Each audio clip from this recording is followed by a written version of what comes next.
Yeah. But the emphasis will change from talking about it to doing it now.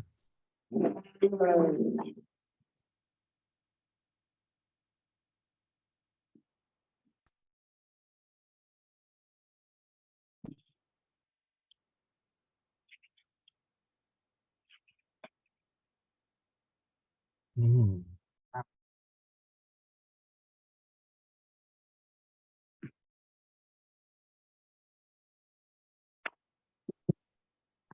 Hi, everybody. Hi.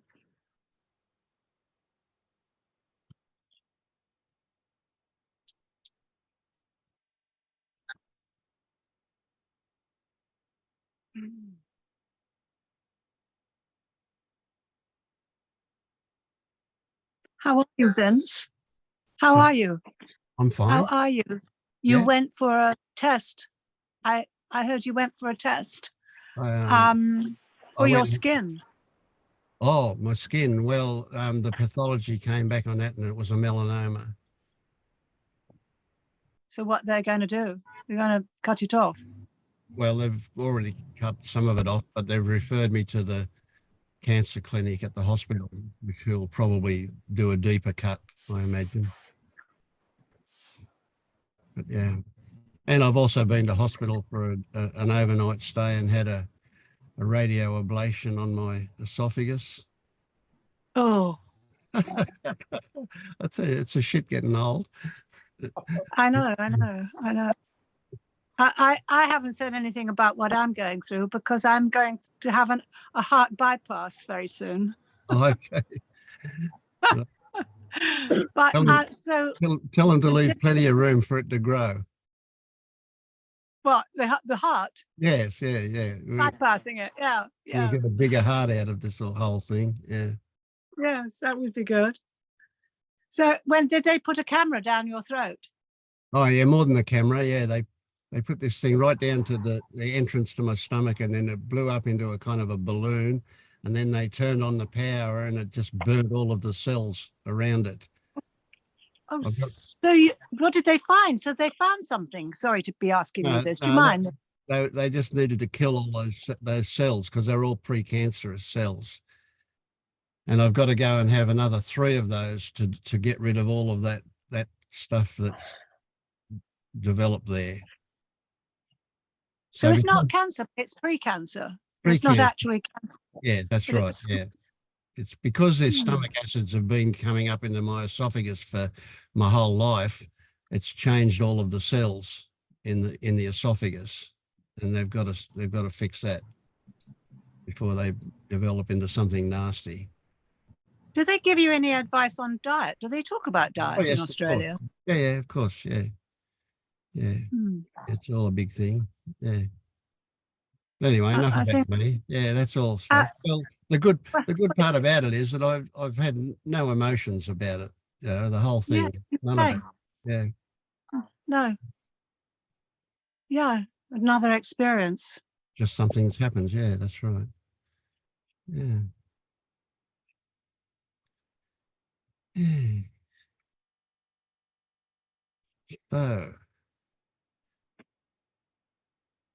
who am I going to pick on first? Somebody volunteer. How are you going, Yvonne? Tell us how you're going. You're quick there. Oh, did you say Yvonne? I did. Yes. Yeah.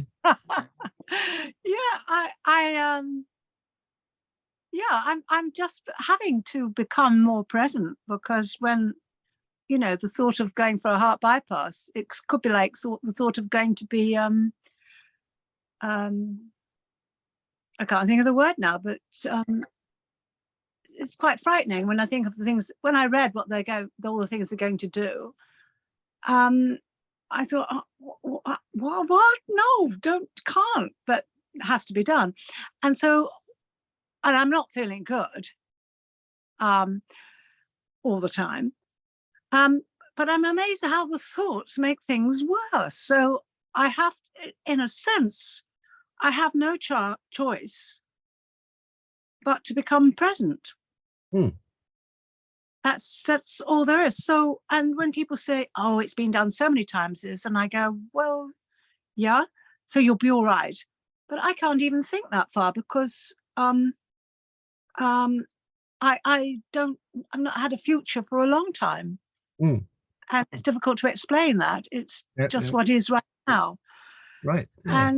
And So you can thank all of this for coming up, because it gives you some opportunity to look at how you respond absolutely, to it. Yeah. Yeah. absolutely. I mean, I can't say that I'm pleased about it. And because I had an image or an idea that I was fit and healthy, and now I feel I don't like to talk about it. I don't like to tell people that I'm doing now, because it makes me feel like, oh, I've done something wrong somewhere along the line. So do you get Then the feeling when it comes up? Do you catch it? Do you yeah, firstly, do you see the fallacy of it? Do you yes, yes. see that it's just a story that you It's respond just to? a story, indeed. Oh, there's so much more to it, but as I said earlier, it's just all there is what's here now. And so it sounds stupid saying, well, it's not stupid. It's a kind of opportunity, because every awful thing has something good comes along with it too. It's just realizing that, and also that I don't have to do anything about it. It's just it is what it is. It's difficult to find words to say, but Yep. it's So the whole it, thing, the whole idea that A, that you've got a heart, B, that yeah, it's not working the way that medicine would yeah, like it to be working, C, that there's this thing that's going to happen, called a bypass operation, and the details of all of that's like a movie that you haven't yeah, even sat down to watch yet. It's just a movie that's there on Netflix and you haven't started it. no. And I know that I'm going to have to, when it actually gets to the actual day. I haven't got a date yet because I'm in England and there's a national health, but there's all that as well, because I've been waiting for nearly a year, and there's all that. But it just is how it is. But when the day comes, and I'm sure it's going to be very interesting, going into the hospital and step by step doing all the things I've got to do, knowing and really surrendering your body to Yeah. people who hopefully are they're in good order, and they didn't have too Yeah. much to drink last night, and that they're quite happy. And I feel like I should check them all, saying, is everybody good today? But probably won't, because hopefully I'll be sedated. um, Yeah. but I And wanted to when they say put you something. under a full anesthetic, you're dead. You're on life Yeah, support. You're totally dead, and just on life yeah. support. Yeah. Or I'm also wondering that maybe I might just come out of the body and then start looking. I'm not sure I want that to happen, because I have come out of the body often, and I'm thinking, oh my God, what if I come out of the body and I see them actually doing what they're doing? It's like, well, that might happen. Well, that's another side bit to the movie, isn't it? Watching your Yeah, chest being opened up and all of that. Yeah, that could be yeah, interesting. Yeah. yeah. But there was one thing I wanted to say, and it's interesting. When I was listening to yesterday's meeting, and he said how how he felt that, already he feels like he's taking up too much time. I constantly feel this. But however, I'm going to just say something that happened the other day, which I find quite fascinating. Just before you Is get to that, yes, that feeling that you're taking up too much time yes, is another gift for you. Right? It's where you're identifying. It's telling you something about yourself. It's a lot of bullshit, yes, isn't it? Really, you know that. yes, Okay? yes, But yes, here it is. You have that feeling. Now you don't bypass that feeling. What you do is you grab a hold of it and you go, "Thank you. What are you yes, showing me? Oh, that yes, I'm not an important person, or that what is it? yes, You look at yes, what it's showing you. That's the value of it. Yeah. yes, because I have that often when I'm talking. Sometimes I think, oh, I'm taking up too much time. Yeah. Yeah, Well, then it's you're yeah, just off into storyland. Yeah. yes. But what I wanted to talk about is that the other day I sort of, which I found fascinating, I was sitting in a chair and I made some movement, and then immediately this voice came from me and it said, "Who did that?" And so it's like, what happened? It's like I made a movement, but I saw it and it happened. And this voice, this sort of, not, it wasn't a thought, it went, "Who did that? Who made that movement?" So it's like something happened that Yes. it's never happened. That never happened before. Yeah. And it was like, whoa, Yes. that was spooky. Yeah. And what about when that same realization gets applied to everything? Every Yes. movement you have, every action that you take place, every thought that arises, everything that is in your life, all happens that way. You saw for an instant through the illusion of a doer. Yes. Yeah. Yes. Isn't that amazing? Isn't that brilliant? What an opening. Wow. Incredible. Just a tiny gap. And wow, I saw. Thank you. Oh, you've disappeared. I have. Oh. Oh, you just, it went, I went to somebody else, I think. But Yeah, thank you, Vin. I thank you. I just had to share that. I'm so glad that I did. Yeah, Thank great. you. Good stuff. Yeah. So I think I'm doing okay. Sounds good. Yeah. Oh, it's a work in progress. Yeah. How are you doing, Zoe? Oh, she says, Caught oh, me off guard. Geez, that was quick. I've only just got here. yeah.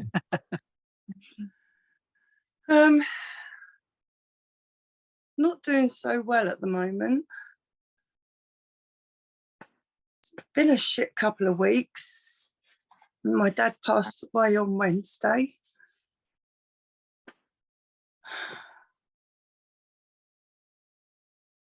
And it's just first little while it was easy to cry, but it felt like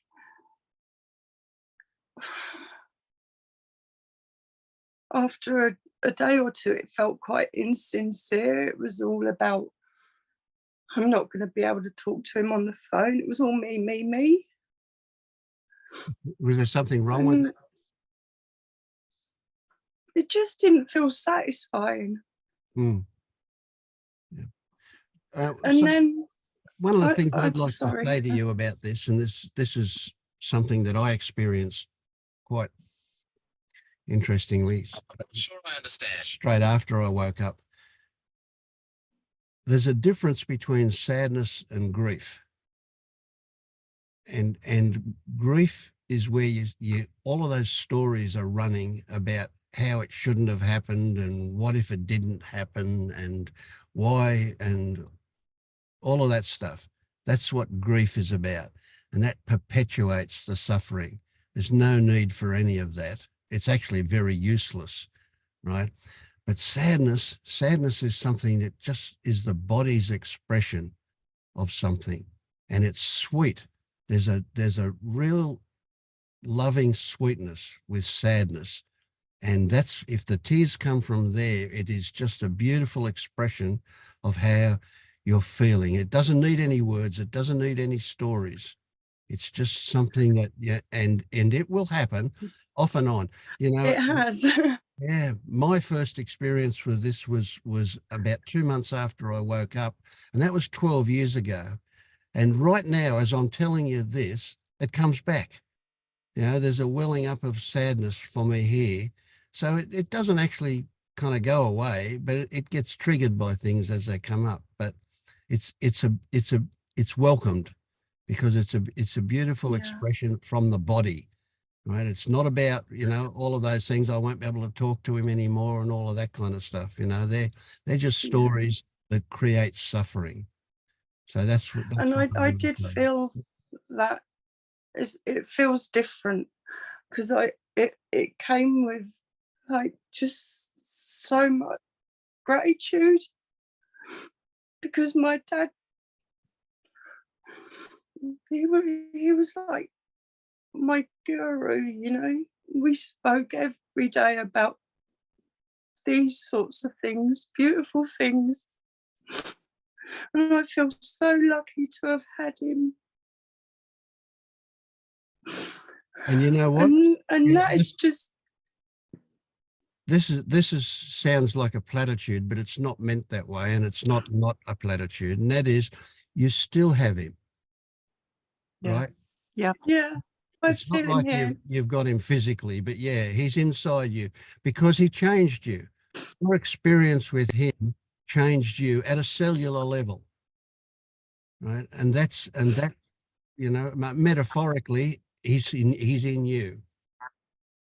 But your experience with him doesn't go away because he's physically not around. No, I think I know that. Yeah, I think I know that. I feel it. Mm. Yeah. I just don't know sometimes if I bypass a lot of stuff, because you know, my partner's very good at expressing himself, but he doesn't like it when I do. He's always overly concerned. And sometimes in the past he's been angry and quite intolerant of it. But we've made some big breakthroughs lately. Since I've woken up, I've been able to help him exponentially, and the improvements in our relationship and everything. I see it so clearly, all the patterns and everything in him. And I just point them out and he takes flight, you know. It's amazing. But I still feel like I kind of have to shut all my emotions down around him. And It's a tricky. yeah. Yeah. I mean, you can only help other people if they want to be helped. You can't impose it on them. But yeah, yeah. My wife thinks that all this stuff's a lot of shit. She thinks I'm here manipulating all you people, you know. Yeah, it's kind of crazy, isn't it? But I don't feel Yeah. shut down, you know. I once upon a time I did. Before I woke up, I used to feel shut down with this stuff, but now I don't. I guess I just allow it internally when I'm with her, and it's not appropriate for me to get excited about something or whatever. Yeah, but it is a tricky situation when you've got a partner who doesn't want to know about it or gets threatened by it. That can be a definite thing, you know. You're asking He can't. people to I give up think their because he defenses. can't handle his emotions, he's not handling mine. Yeah, that's right, because yours provoke his. Yeah. Yeah. So he expresses anger, but Yeah, he that's his buries defense. sadness. Yeah. I Yeah, can a lot of see that people in will him. they'll feel a lot more comfortable with anger than they will with fear or sadness, for sure. Mm. Yeah. So And it's not to I've say just this constant clenching in my jaw for the last several months, and I can't figure out what that is. that But I could sure as hell without point doubt, something out with him. you're responding to stories. Yes, it's a lot easier to see it in others than in ourselves, isn't it? But yeah, you're responding to a story. You've just got to find what that story is.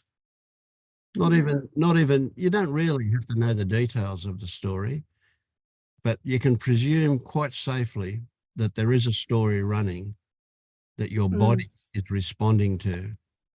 So if you can, For sure. if you can see that, then you can often just relax, and the story will just dissipate.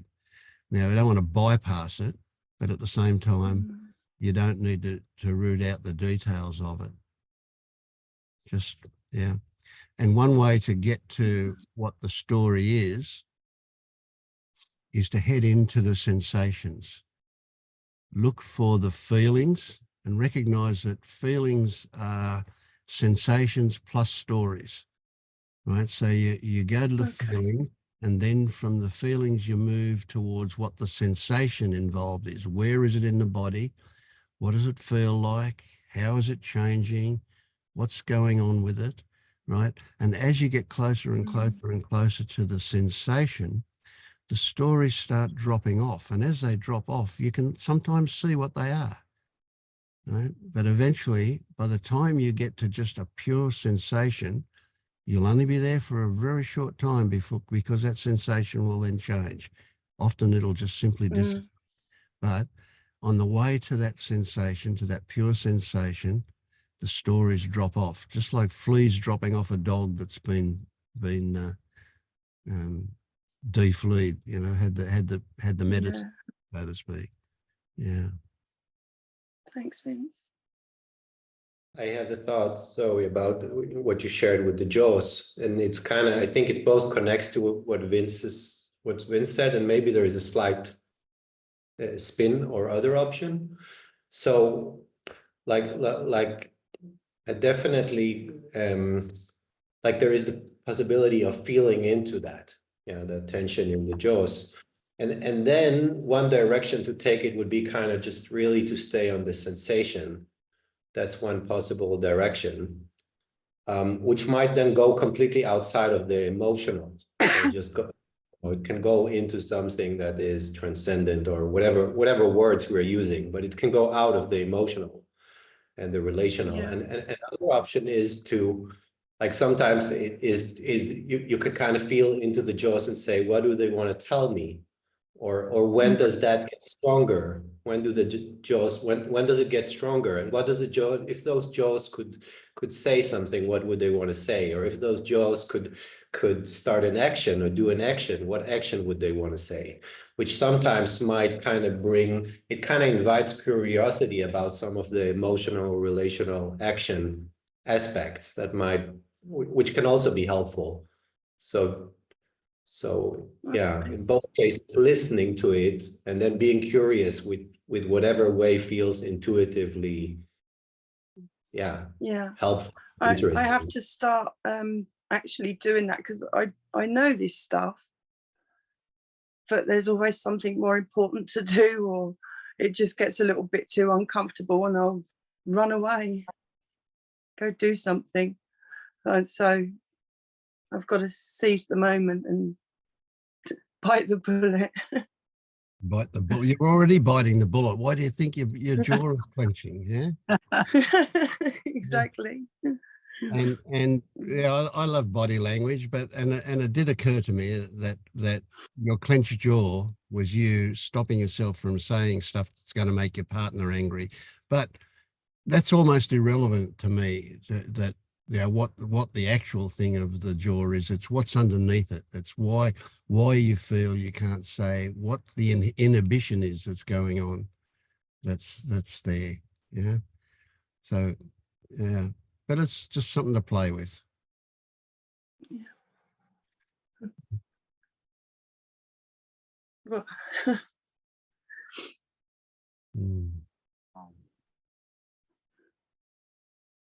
How are you going, Rita? You've been very patient with us today so far.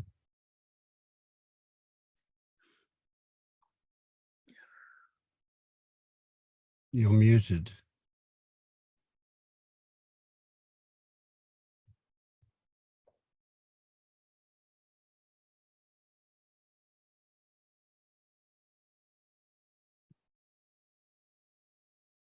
We can't hear you. Can't hear you. Now, can you hear me?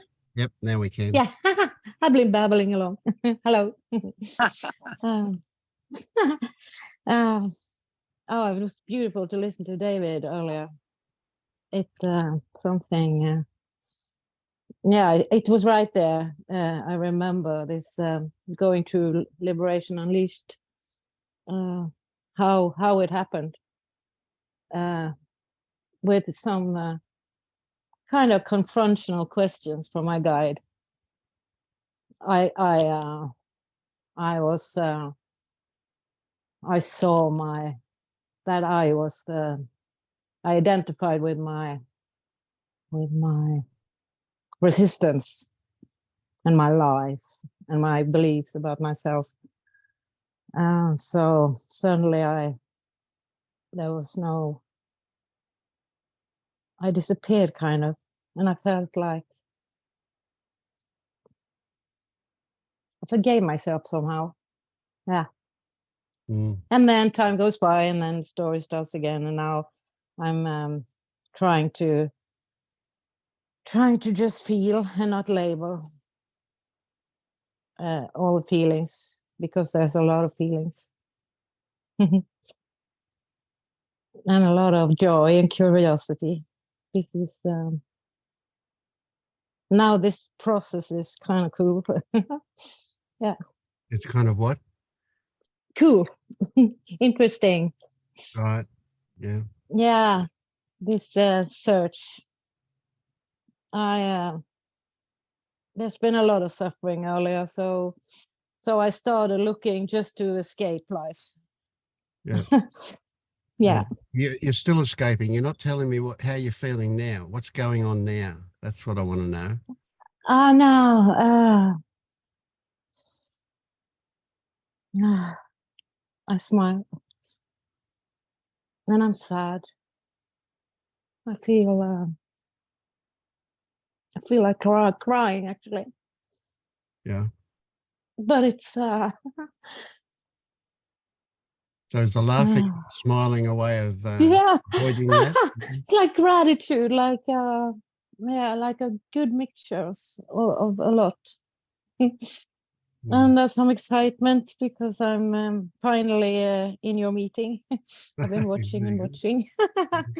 Yeah, because I love watching you. Yeah. So I'm a bit nervous, I guess. Right.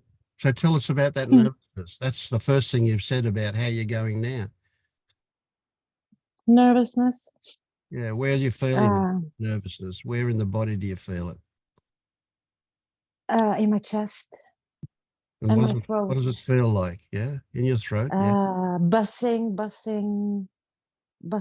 and it's like orange when I close my eyes. Orange. Did you say orange? Orange, yeah. Yeah. The color. Brown, orange Yeah. color. So does it feel hot? Yeah. But it's opening and it's moving. And I seems to always, when I go to the body, I always find like I have someone holding my neck, like a grip in the back of my head. Yes. That's Yeah. always there. So are they supporting it, or are they inflicting pain, or what does that feel like? That Oh, oh, oh, oh,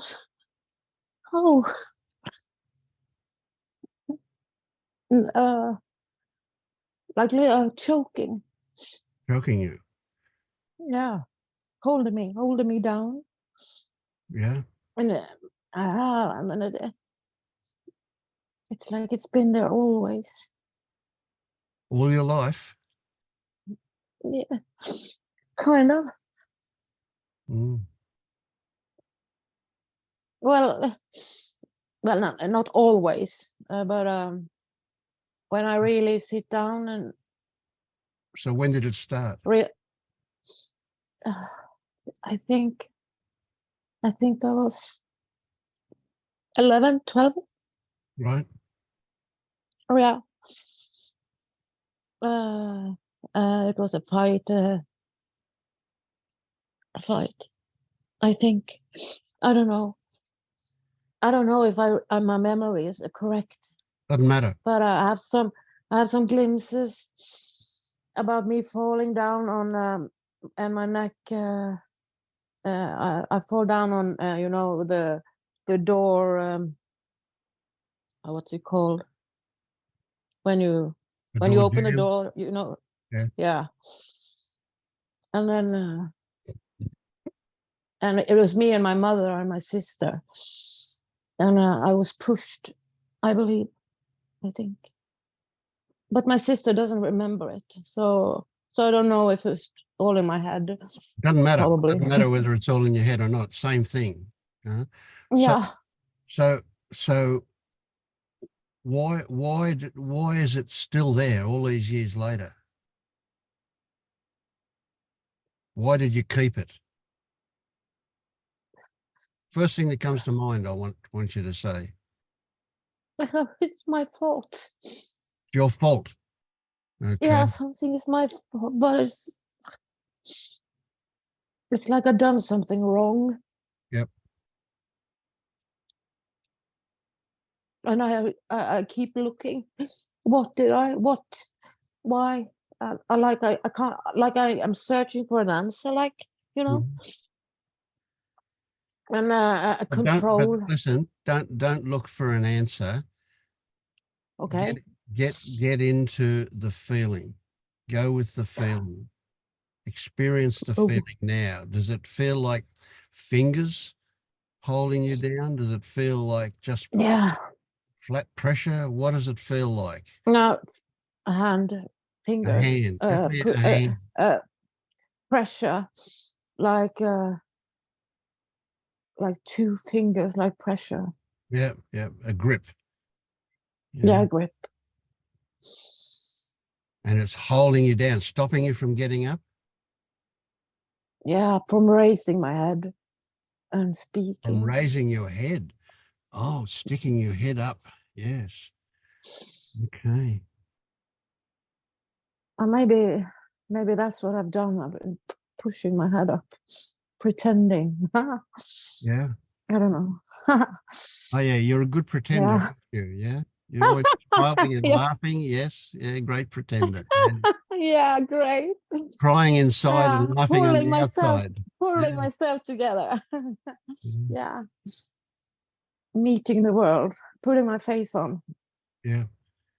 But you Yeah. better stick your head up above the crowd, eh? Or you'll cause problems. No.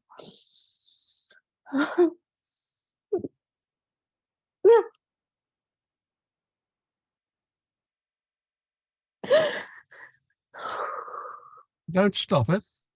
What are you stopping? No.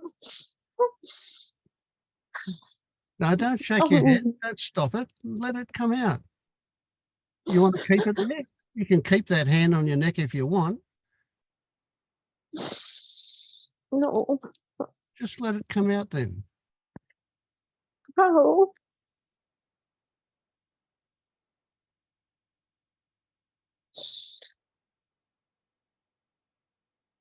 It's hard, isn't it? Every part of you just wants to pull back in and pretend.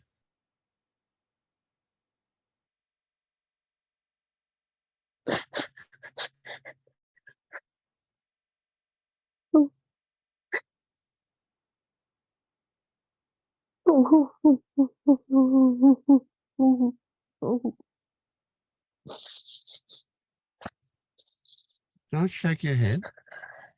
You can't shake it off.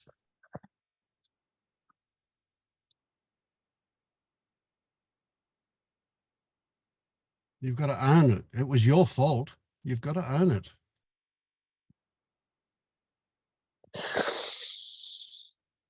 Well, now you're stopping it again. No, it wasn't. Of course not. It wasn't my fault. I know. I just feel it's like it wasn't. I just thought it was. How many years? I just believed it. Yeah. And I believed it, and I believed it, and I lived it, and I created it again and again and again. Yeah. Ah, And you create all Yeah. this other behavior around it too. Yeah, fuck. It's amazing, isn't it? Yeah. That's embarrassing. Ah, Yeah, it is embarrassing. there's a bit of juice for you to work with. That embarrassment. Yeah, that's lovely that you can feel that. So that's Is identifying. it? Yeah, Yeah, shame yeah, that's a big one. Yeah, and then this part that's just like fuck it. yeah, all these Yeah, stories. it's like it's the millions of me. Yeah. So do you Yeah, see these stories when they turn up? Do you see them as stories? yeah, it's like I can see like layers and layers of different ways to Yeah. move in the world when I'm scared inside, Hmm. kind of. But I'm not that scared anymore. I can see it. So, but it's like it sits in my body. Yes. Yeah, that's right. We do. The body remembers stuff, doesn't it? Yeah.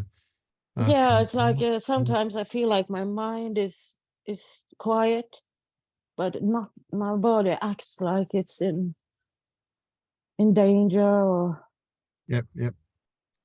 So yeah. after what you just went through, it's good to have a look at the body again with fresh eyes and just see how it responds to things now.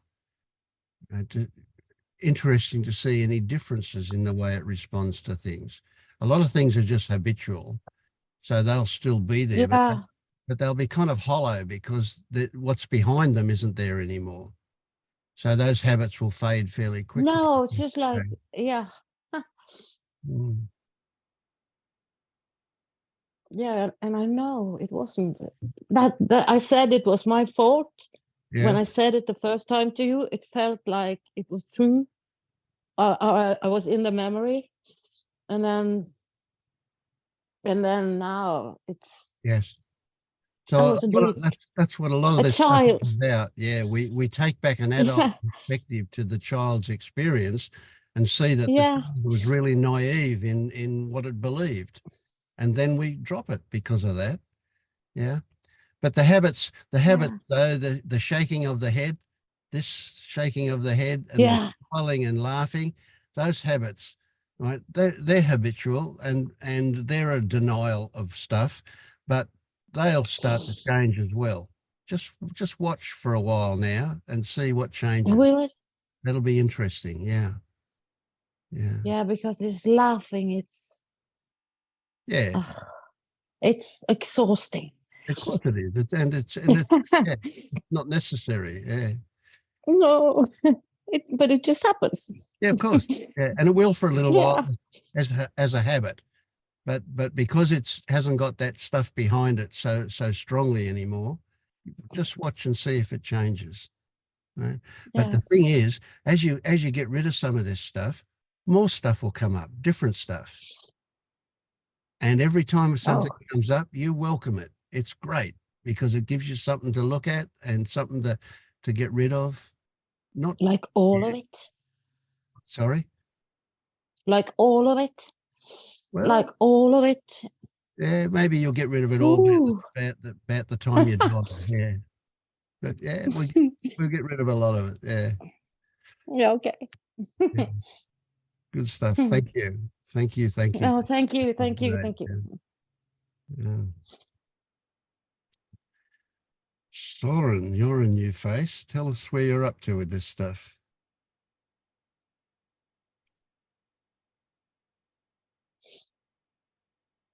Me?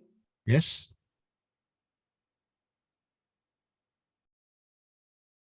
I like to pick Mhm. on new people to start with. Yeah. Just tell us where you're up to with this stuff. Have you seen through the illusion of or the delusion of a self running the show? No, I haven't. Right. Mm, I I feel for me it's very emotional like a lot of repression, a lot of non-embodiment as a result of a lot of conditioning of intellectual avoidance. So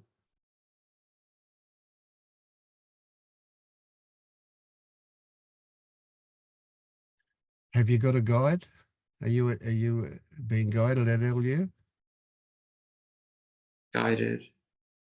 I saw that in the Liberation Unleashed. I'm assuming a guide is a one-on-one teacher. Yeah, yeah. Well, kind of. Yeah. Yeah. No, I haven't. Okay. But you've been to LU. Have you registered at LU? No. Okay. I'll look into that and Yeah. the guide, because I saw there was a big thread of people looking for guides. Oh, there's always a list. Yeah, you just have to be patient once you register, and a guide will turn up sooner or later. There's never enough guides. There's always people looking. But yeah, that's a good place to go, a good place to start. And here is another good place to be. So yeah, we'll give you a hand with this. Pick on you. Okay. Yeah. What do you see this waking up process to be? What do you imagine it to be? What do I imagine it to be? Well, you can't know what it is because you haven't experienced it, so you can only imagine what it is. Yes.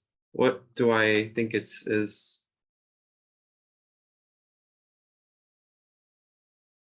I guess the realization process is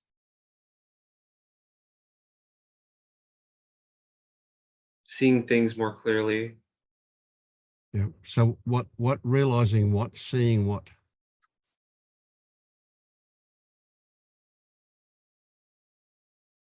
What's seeing what? Yeah. What is it you're going to see more clearly?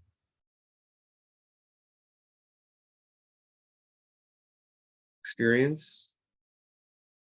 Mhm.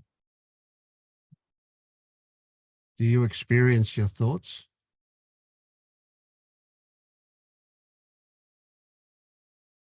I would say so, yes. Okay.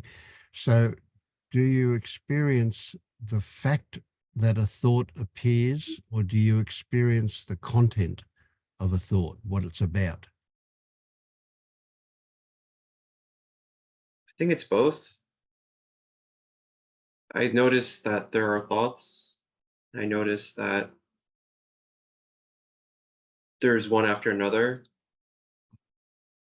reactivity, but there's also a pull to them.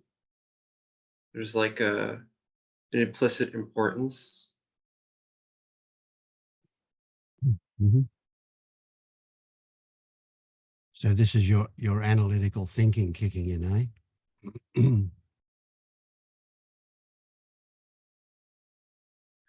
I'm not sure exactly what you're referring to with that, but probably yes. Yeah. Like what specifically?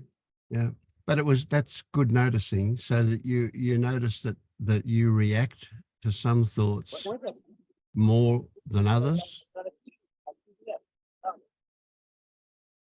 I also think it has a lot to do with how intentional I'm viewing them, because there are certain thoughts that get pushed away, like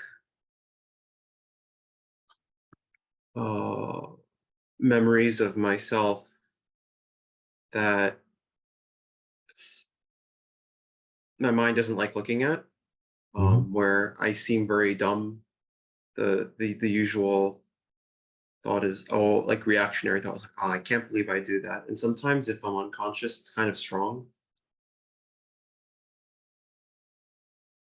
where I sort of like say things out loud just to add noise to the experience without really being conscious of it. But if I were to intentionally look, there wouldn't be much reactivity.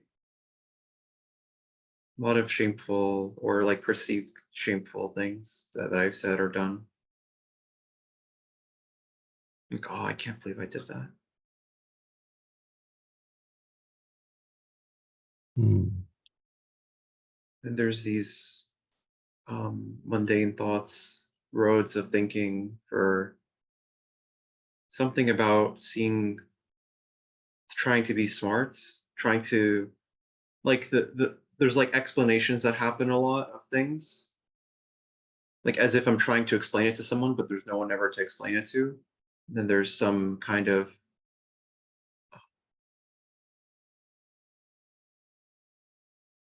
unconscious drive to be smart. Maybe fueling those.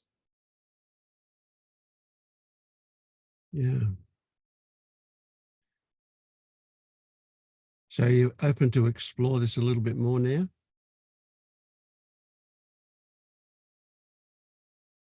A little bit more. I've always been open to explore. Okay, great. All right. Who'd like to take Soren on and help him explore that a bit?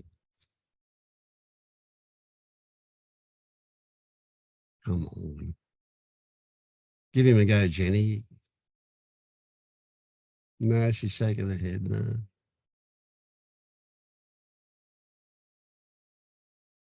There's a What few. I can say is it feels very intellectual. It feels like there's a looking,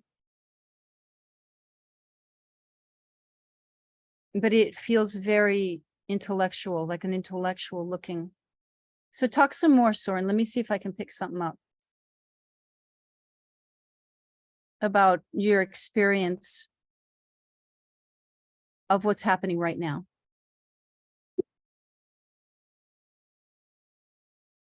There's a sensation that there's fear of. It manifests a lot as distractions and finding things to do, trying noise for my mind, something to watch, something to think about. Mm-hmm. And what do you think being awake is? What's What the do I meaning? think being awake is?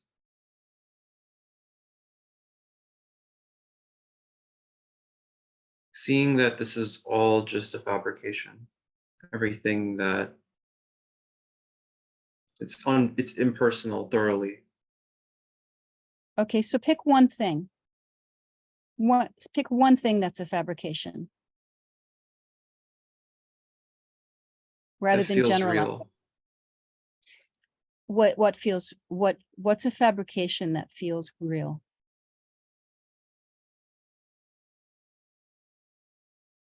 I can't do this. That feels real? You can't do what is this that you can't do?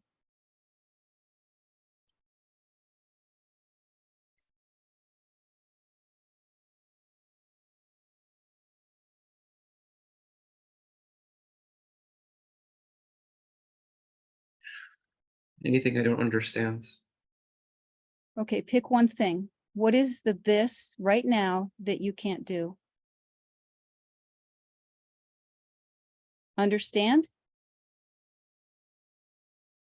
Yes. So you can't understand. And Yes. what sees that you can't understand? What knows that you can't understand?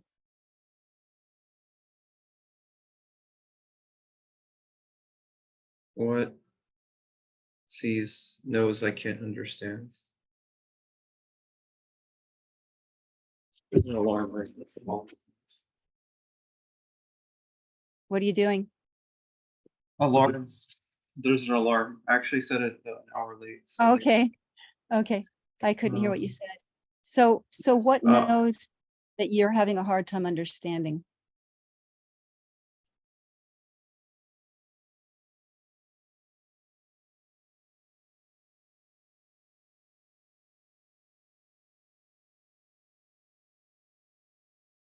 there's a friction.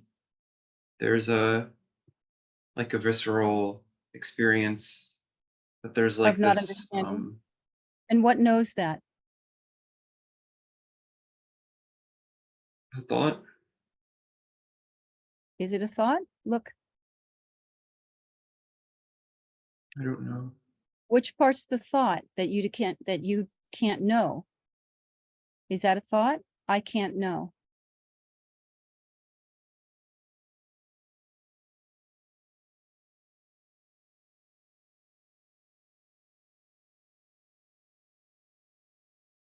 I can't know. Is that a thought? I don't know how to answer that. I don't know. Okay. Okay. So where does I can't understand come from?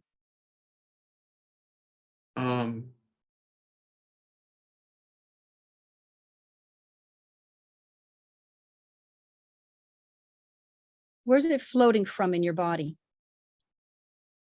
I it's can't here. understand. Stop. Huh? And where else?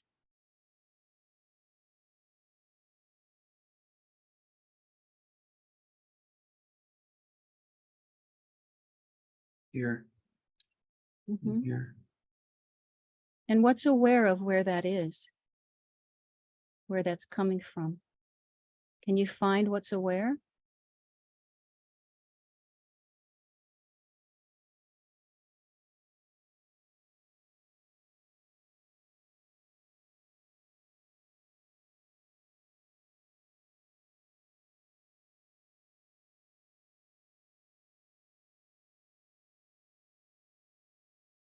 No. Mm. Mm-hmm. So there's something that's aware of these sensations in your body that feel like I can't understand.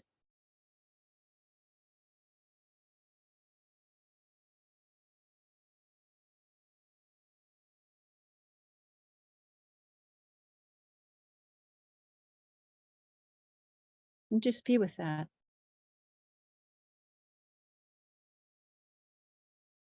Maybe go back and forth. What's aware of those sensations I can't understand?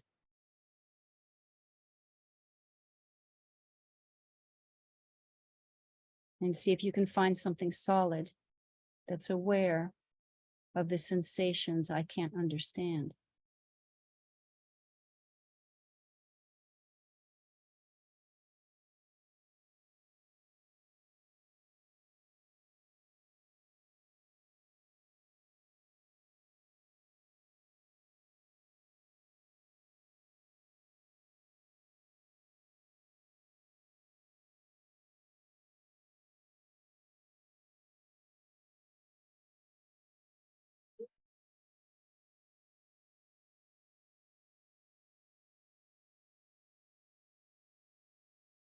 Can you still feel the sensations that I can't understand come from?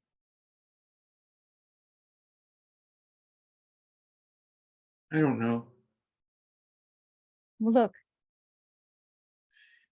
It's probably interpretation okay, give me the interpretation. that I don't know or I can't understand. Okay, you're back in your head again. Yeah, it's interpretation. It's probably interpretation means you're back in your head. So where is it in your body that it feels like this is interpretation and I don't know?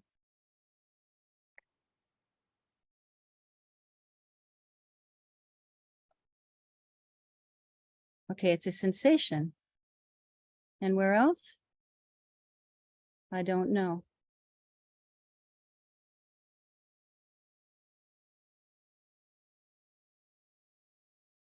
Okay. And what sees those sensations? Is there something solid?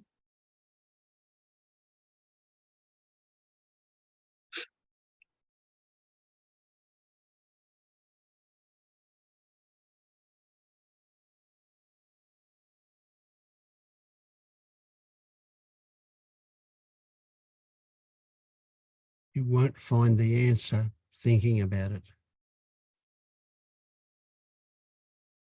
I'm trying not to think. Well, it's not trying not to think so much as be aware of the sensations whenever you, like, where the thought, I can't understand, this is probably an interpretation. Can you feel where that is in the body? This is probably an interpretation.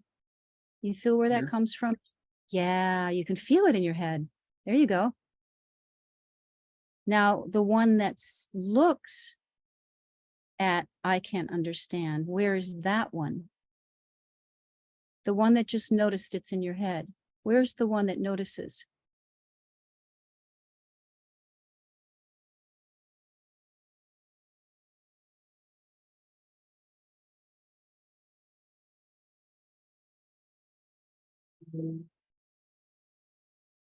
Can you find the one that's seeing where these sensations are?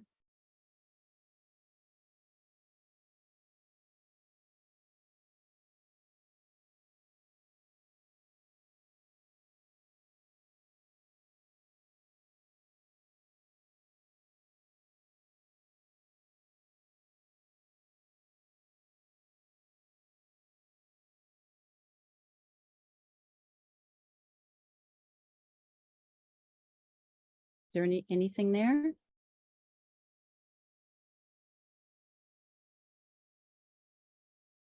There's this visceral clenching like this. I get stuck. I feel like I get stuck here a lot. Which is the I can't understand.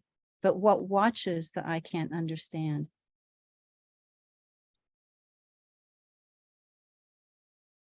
Can you see the difference? Can you sense Yes. the difference? So anything that you Yes. can feel is not you.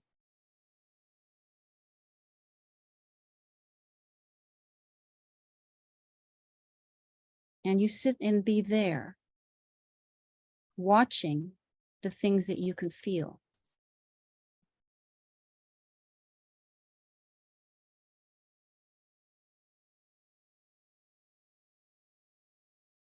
Do you see?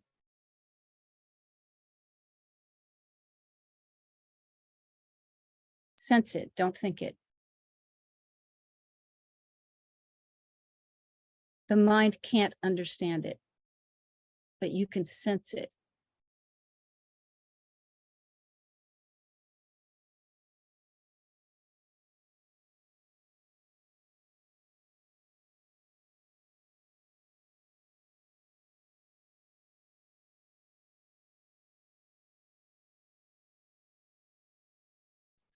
I'm guessing, Soren, that you don't have a feeling of satisfaction right now.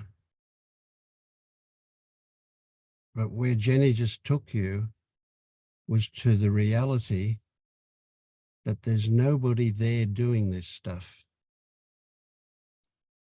You couldn't find anybody who was aware of those sensations. There were just the sensations.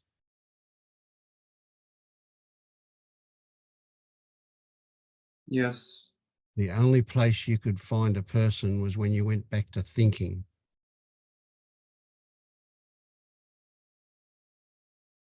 So the ramifications of that have got to sink in for you. But you just had an experience of not being a self.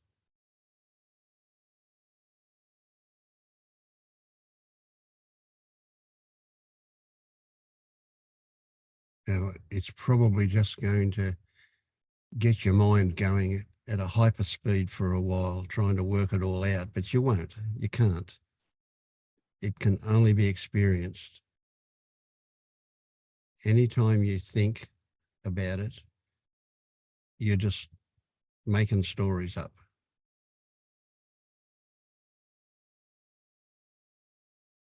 The mind beats around like a fly in a glass jar, but the mind will never understand. But the knowing that you experienced just now, even if briefly, is the experience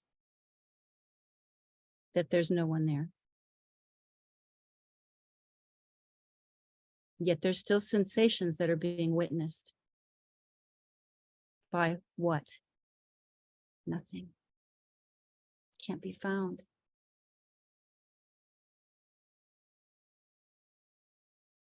So one trick when you get to LU and you get a guide is to appreciate that when you're looking for these things, it's as if you're looking with your eyes, right? You're not searching with your mind.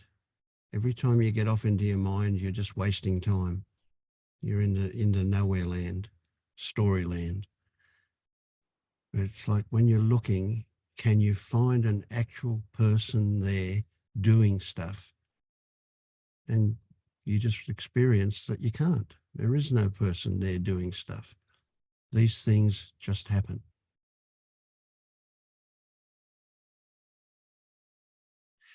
There's a relative and there's an absolute. This is good value. In the absolute, you know that you've got a heart, that the back of your head exists, that there's really a world out there that's got trees and people and stuff like that. But that's all the absolute. And you can only think about the absolute, right? Your experience is the only thing that's actual in your life. What you're experiencing beneath the level of thought, that's the only thing that's actual. And that's where all this stuff is heading, into appreciating what is actual.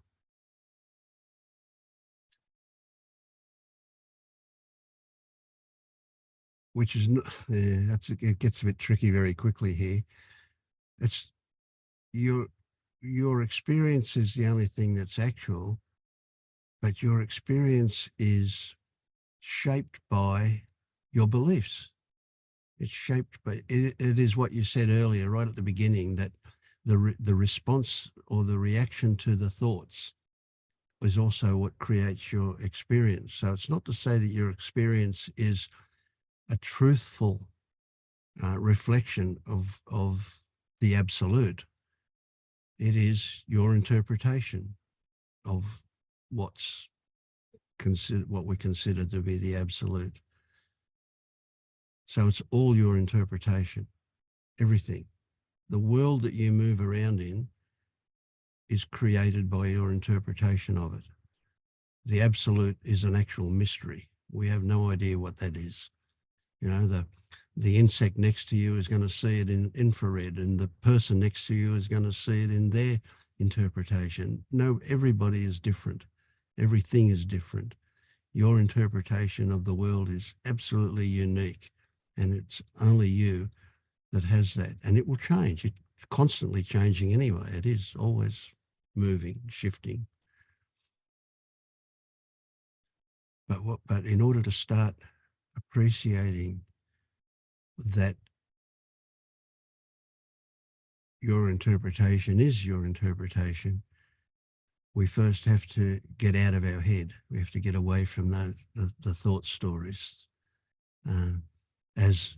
Well, not to get away from them, but rather to stop believing that they're a true reflection of the absolute. They're absolutely not even close. And so your response to your thoughts are also not a true reflection. They're just what they are. Yeah. Anyway, that's something to keep your mind busy for a while.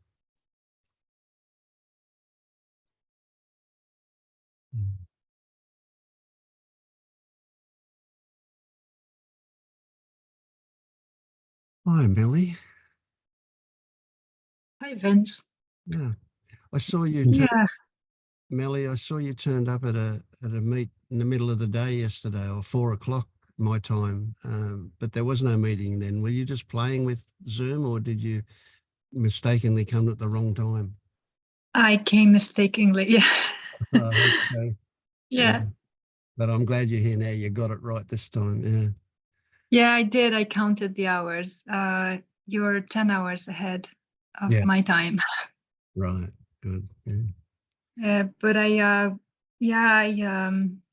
thought maybe I could get some help also with like Soren did. Yeah. Sure. Yeah, like I notice I'm expecting something to happen. Like I'm in between.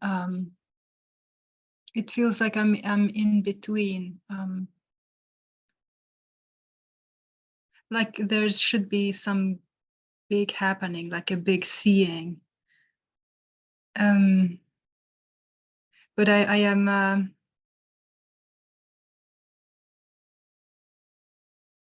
I'm seeing more and more how my thoughts create my world,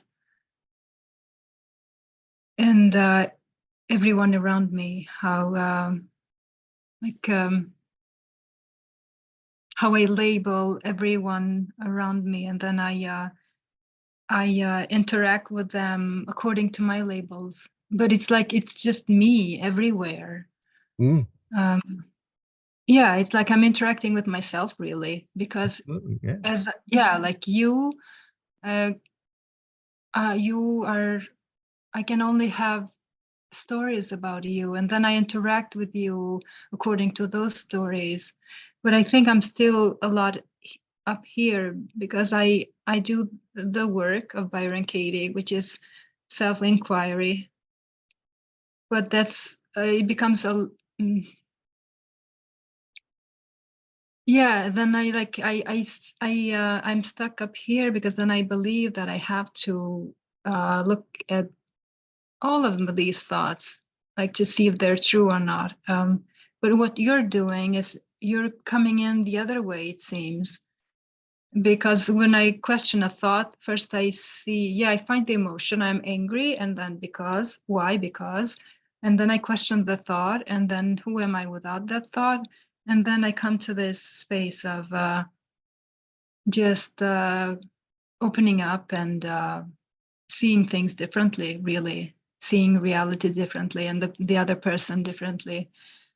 But the way you're doing it, it's like you don't go, you don't question the thought at all. If it's true, it seems like you're going through the emotion, and then the thought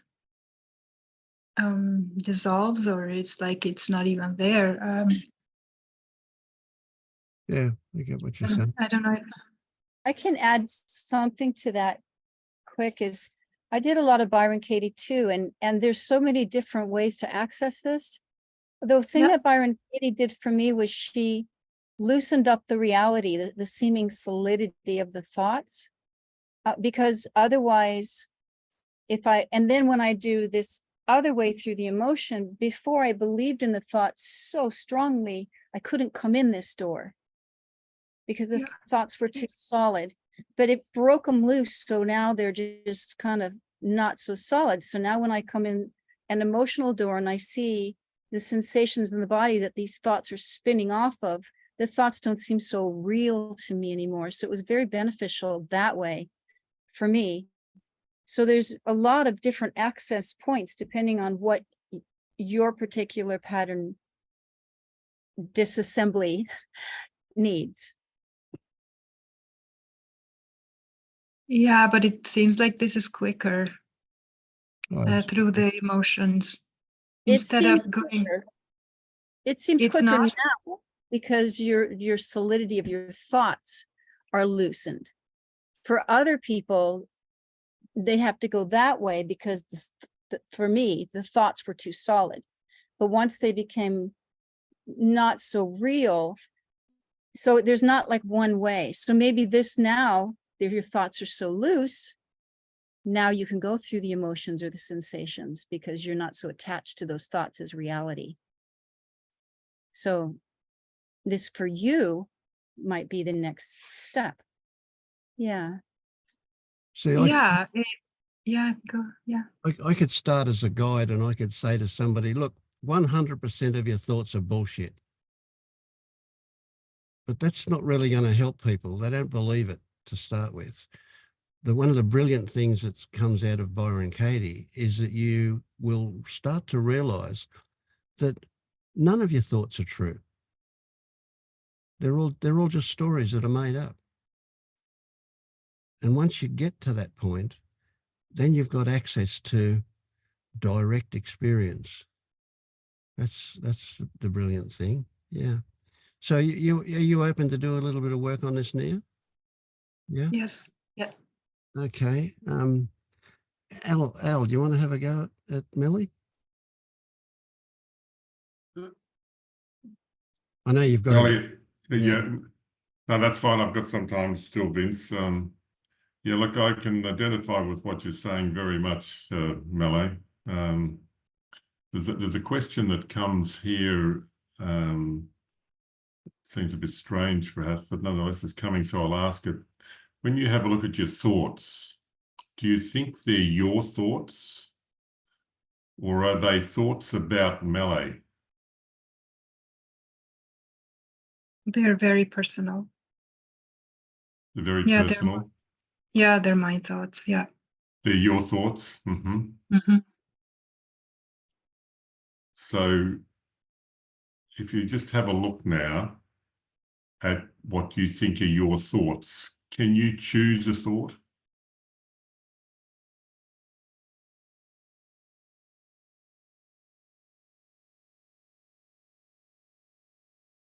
No. So if you can't choose a thought, how do you claim that they're your thoughts? I believe they come from me. I believe they're intended for me. So you believe that they're intended for you. Yeah. So as you just turn to the thoughts now, the thoughts that are arising, what evidence is there that they're intended for you?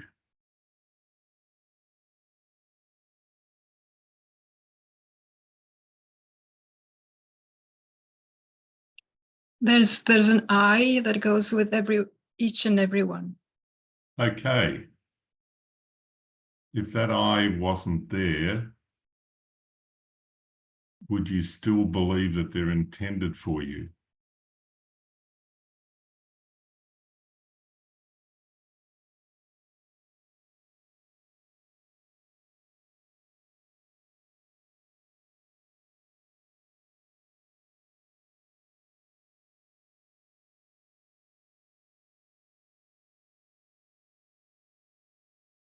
No, I notice I start to relax. So just do that a little more. Just let that happen.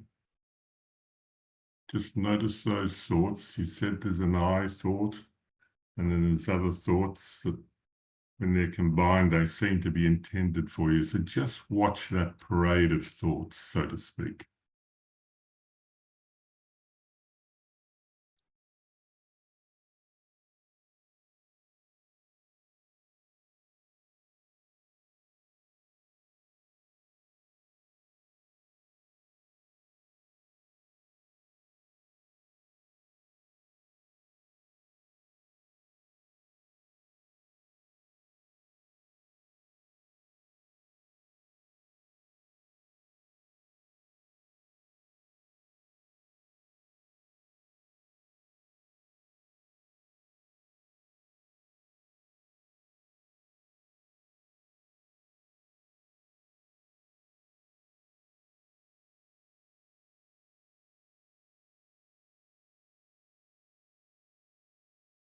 Yeah, now it's just blank. Yeah,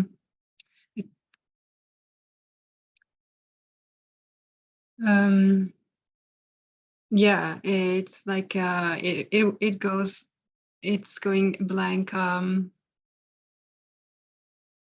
It's like they're hiding now. When I'm looking for them.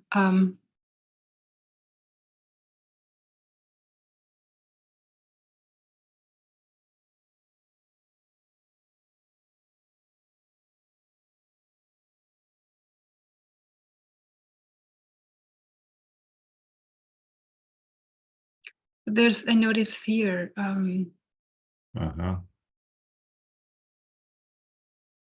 Yeah, it's like then I have nothing to step on. Like I lose my I lose ground. And I notice sadness here in my throat, in my stomach. So let that just be. Just let it be. And there's a thought that I am a lie. There's a thought that you are alive. I am alive. A lie. A lie. Yeah, a lie. Ah. Yeah. So That what I'm- is it? What is it that's the lie that you're seeing? Everything that I know of me, like it's a lie. It's made up. Like a house of cards. It's not. So where is that realization coming from? Is that coming from you? Where do you go, or where does that realization come from? Is that coming from the mind, or is it from what you're actually experiencing as you look now?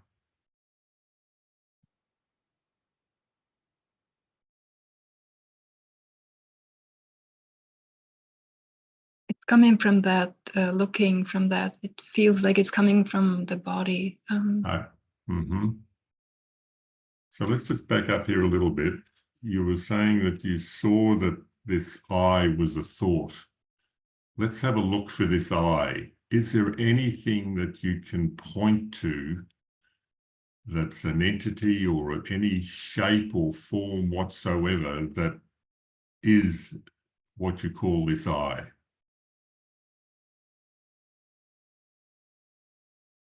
Is there a thing that you can point to, which you say, there's me?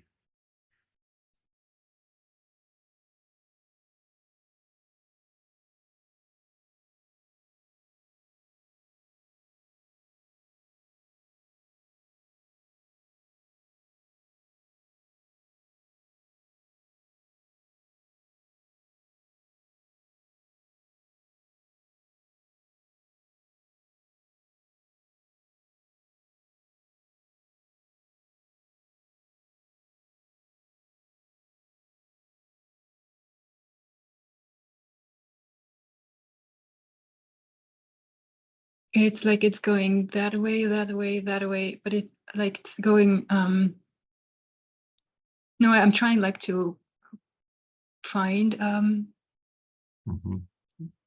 What is it that's going this away or that away?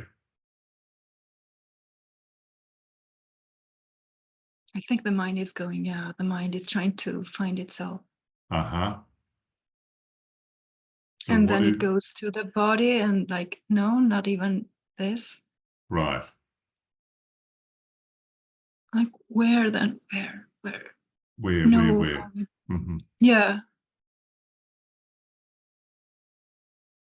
So here, could it be that this notion of a me is simply a thought?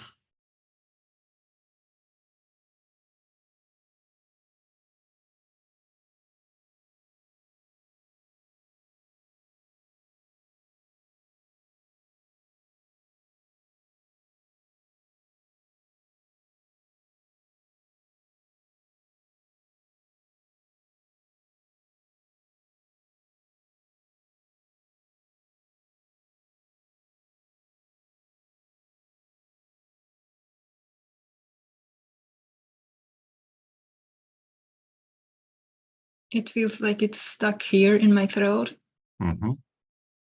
And it doesn't want to let go. It's like, but this is my body. So have a look at what's stuck in your throat. Tell us about what's stuck in your throat. It feels like a ball, like So is that you? Is that you, or is it just a feeling of a ball?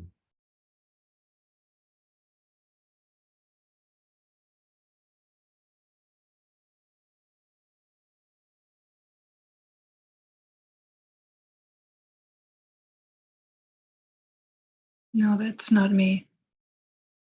However, something knows that there's a feeling of a ball, and something knows that it's not you. What is it that knows? Can you find that at all? Is there a thing, or is it just a knowing?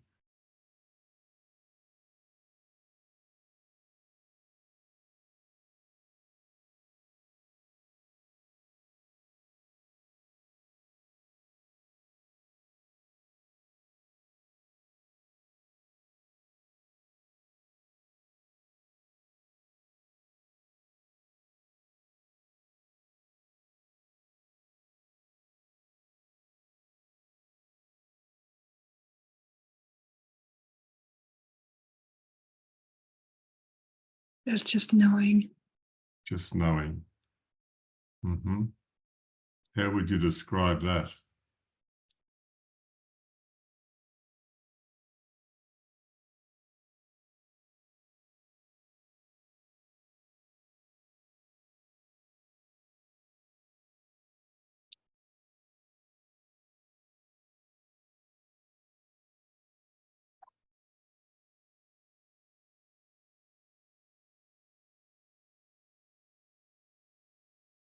Can't describe it. Can't describe it. How does that feel that you can't describe it?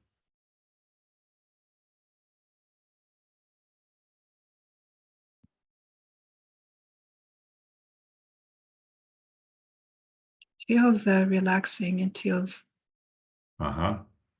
yeah. It's like a rest in the body. Beautiful, beautiful. Is that a place that you're very content to stay?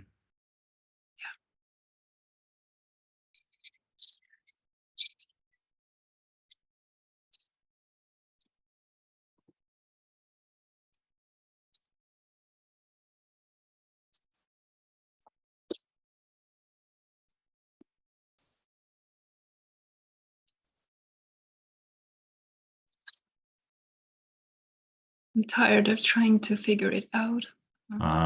Where do you go? Yeah. Where do you go to try and figure it out?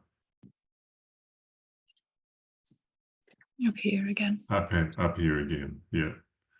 So here's the thing that that's a default. There's a conversation or a narrative going on in the head somehow that is all about, well, it's thoughts, and the central thought is about me. But and I want you to just feel what I'm saying here. I'm going to try and reflect what I heard you say. This is not me saying it. I'm going to try and reflect what I heard you say. That when you look for this that's called a me, it seems to be this collection of thoughts that seem to be intended for you, but you also saw that among these thoughts is this thought of an I, and that's what seemed to imply that they were intended for you. Have I got that right so far? That's a yes, is it? Yeah, it's like an I attached to each one. Yeah. Right, right. And as you see that, there's a knowing that those thoughts are happening, but as you see them, they're no longer unquestionably believed. Now you're seeing, here's this thought about me that seems to make them mine. And as you step back and rest in that place of knowing that that's happening, there's a contentment. Is that true for you? I'm just trying to reflect what I've heard you saying.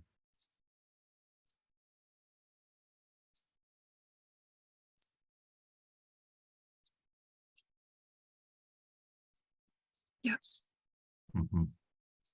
Is there still some sort of a pull, some sort of a, how can this be true?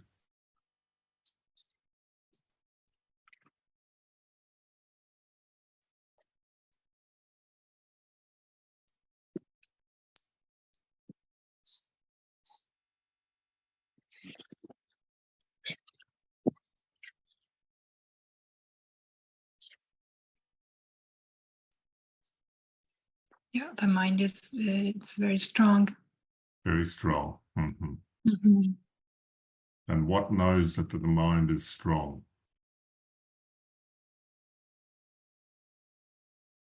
Something knows that the mind is strong.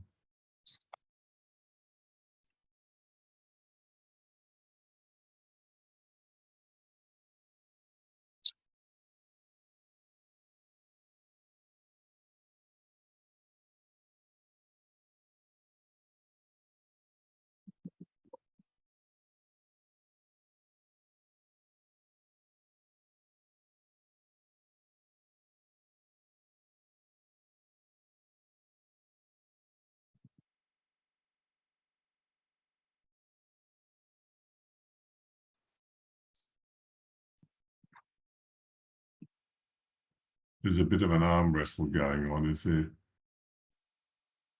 Yeah, it feels like I have this, I don't know what to call it, but it feels like the mother, like the mother seeing the child like that. Mm-hmm. And who's the mother and who's the child here? The mind is the child, and the mother is that seeing. Beautiful, beautiful. Are you in a place, you know, the way you describe the seeing is beautiful, Melly, and are you willing just to stay with that? You can, the sense here is that you see the truth of it, but it's not quite totally accepted yet. Yeah. Can I jump in here? Yeah, absolutely, Vince. Melly, I just, for the last few minutes, I've just had this really overwhelming, I want to cry. I just have this overwhelming feeling that you just have, that there's something in you that wants to surrender. I see you as Yeah. being really close Yeah. to tears, and somehow you'll just keep on avoiding them. And I suspect that it's, and how you're avoiding them is by jumping back into the mind. That's your defense thing, to think about it. Is that why does that sound like? Yeah, accurate? yeah, it feels like that my mind is believing that this is some achievement. Like I have to, my mind is saying, Yeah. I have to, But this is my job here. I've got this overwhelming thing that you just want to surrender. You want to let go and surrender to something. Is that accurate? Yeah, I do. Like I want, it's like this fight of like going down, and like going down is to the body and emotions. And then the mind is fighting that, like come up here, Yes. up here again. Yeah. But up there is safe. So down there where you're avoiding really sinking into it, that's a bit frightening, eh? Can you get a hold of, can you contact some fear about being down there?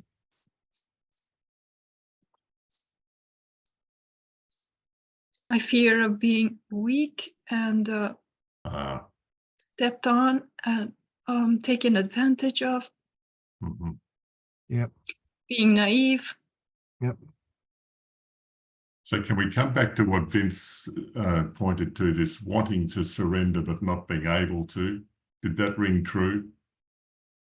Yeah. So just feel into this wanting to surrender, this wanting itself, not the surrender, but this wanting to surrender or not wanting to surrender. This resisting the surrendering. Just feel into that. It's very tight. Very tight. Yeah. Yeah. Just let that open up. Just feel right into that wanting or that not wanting. It's hard to discern which is the stronger, perhaps.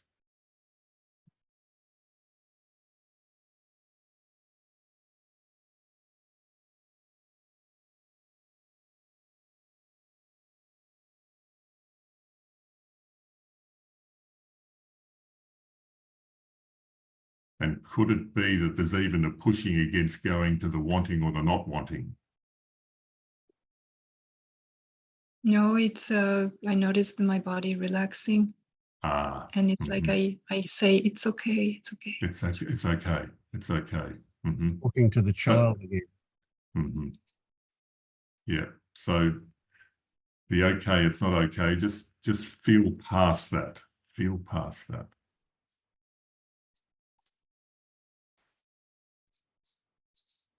Or feel through it.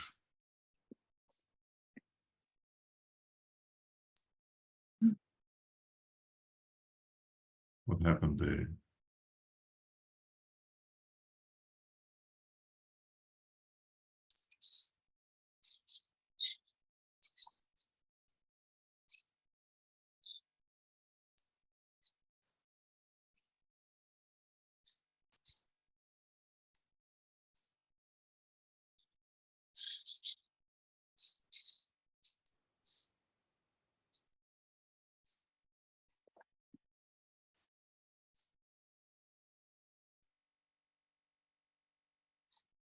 Does it still feel unsafe? No, but now I hear like all is welcome, but I'm wondering if that's the mind not Mhm. like welcoming itself back in. Like all is welcome, you're welcome to. Mhm. So just stay with that and see, just see what happens. Hmm. Is this a little new for you, Melly, to feel that all is welcome? Yeah, Beautiful. it is very new, And how does it feel? very relaxing. Very relaxing. And where's the me now?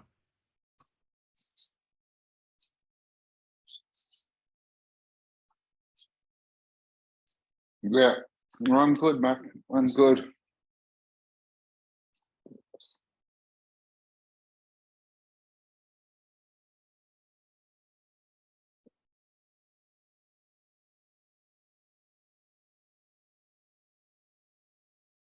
Just welcoming all that comes. Is there any sense of a me still here?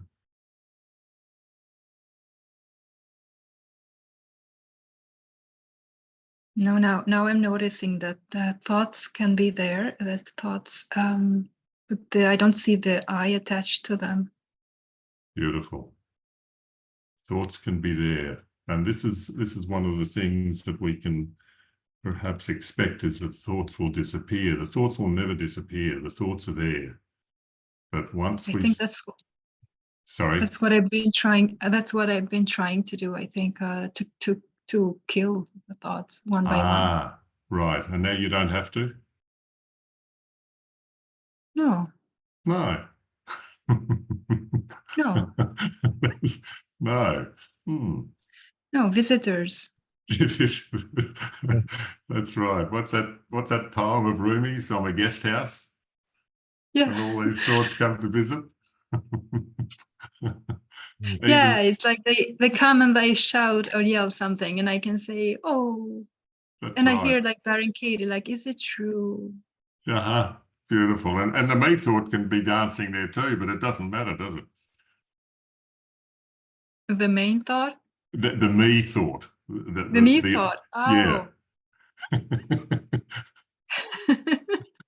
it is there. It is there. In the middle of all of the. Of course. It's got to be in the middle.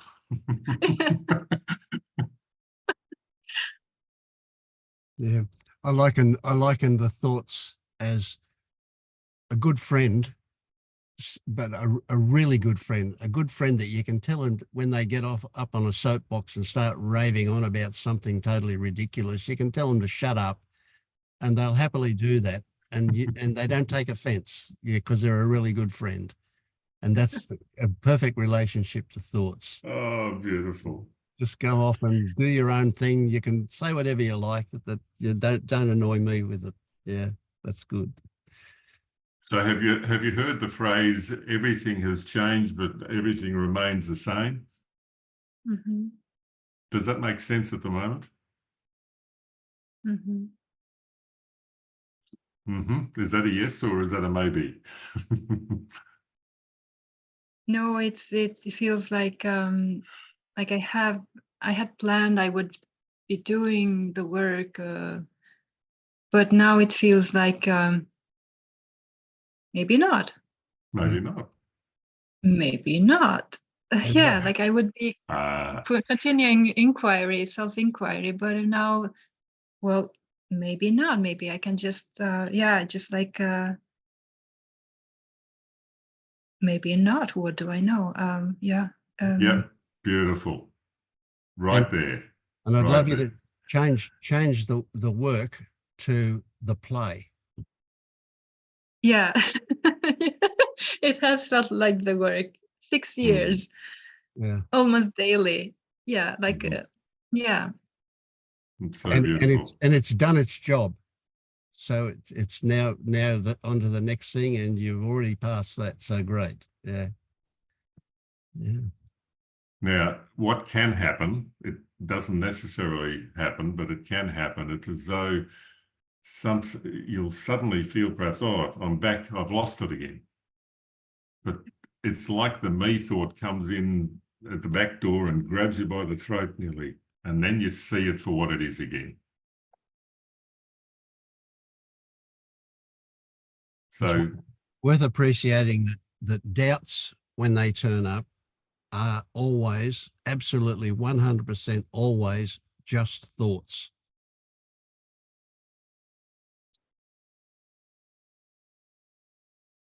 Now that's not to say you tell yourself that and then just dismiss them, because that's bypassing. But it is a reality that they are just thoughts.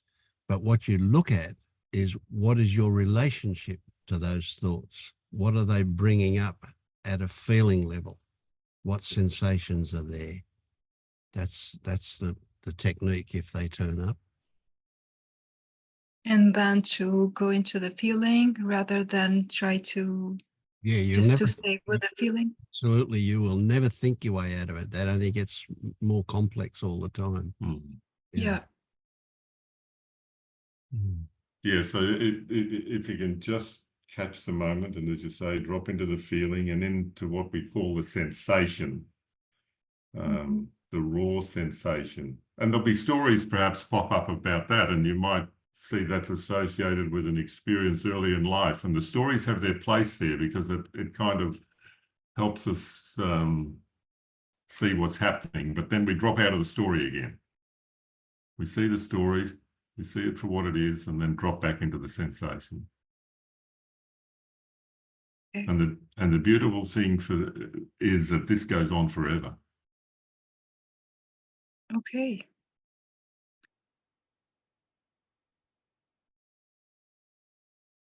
Subtler and subtler. Sometimes not so subtle. So how does all this feel right now, Melanie?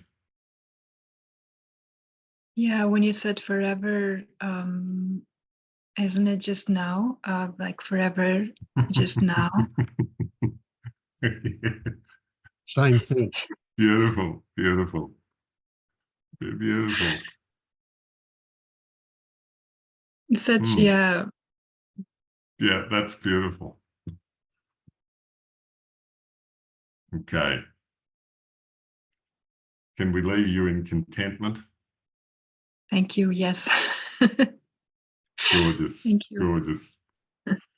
And so lovely that you were willing to be so open and just tell us exactly what was going on. Beautiful. How's things for you, Richard? I can relate to a lot.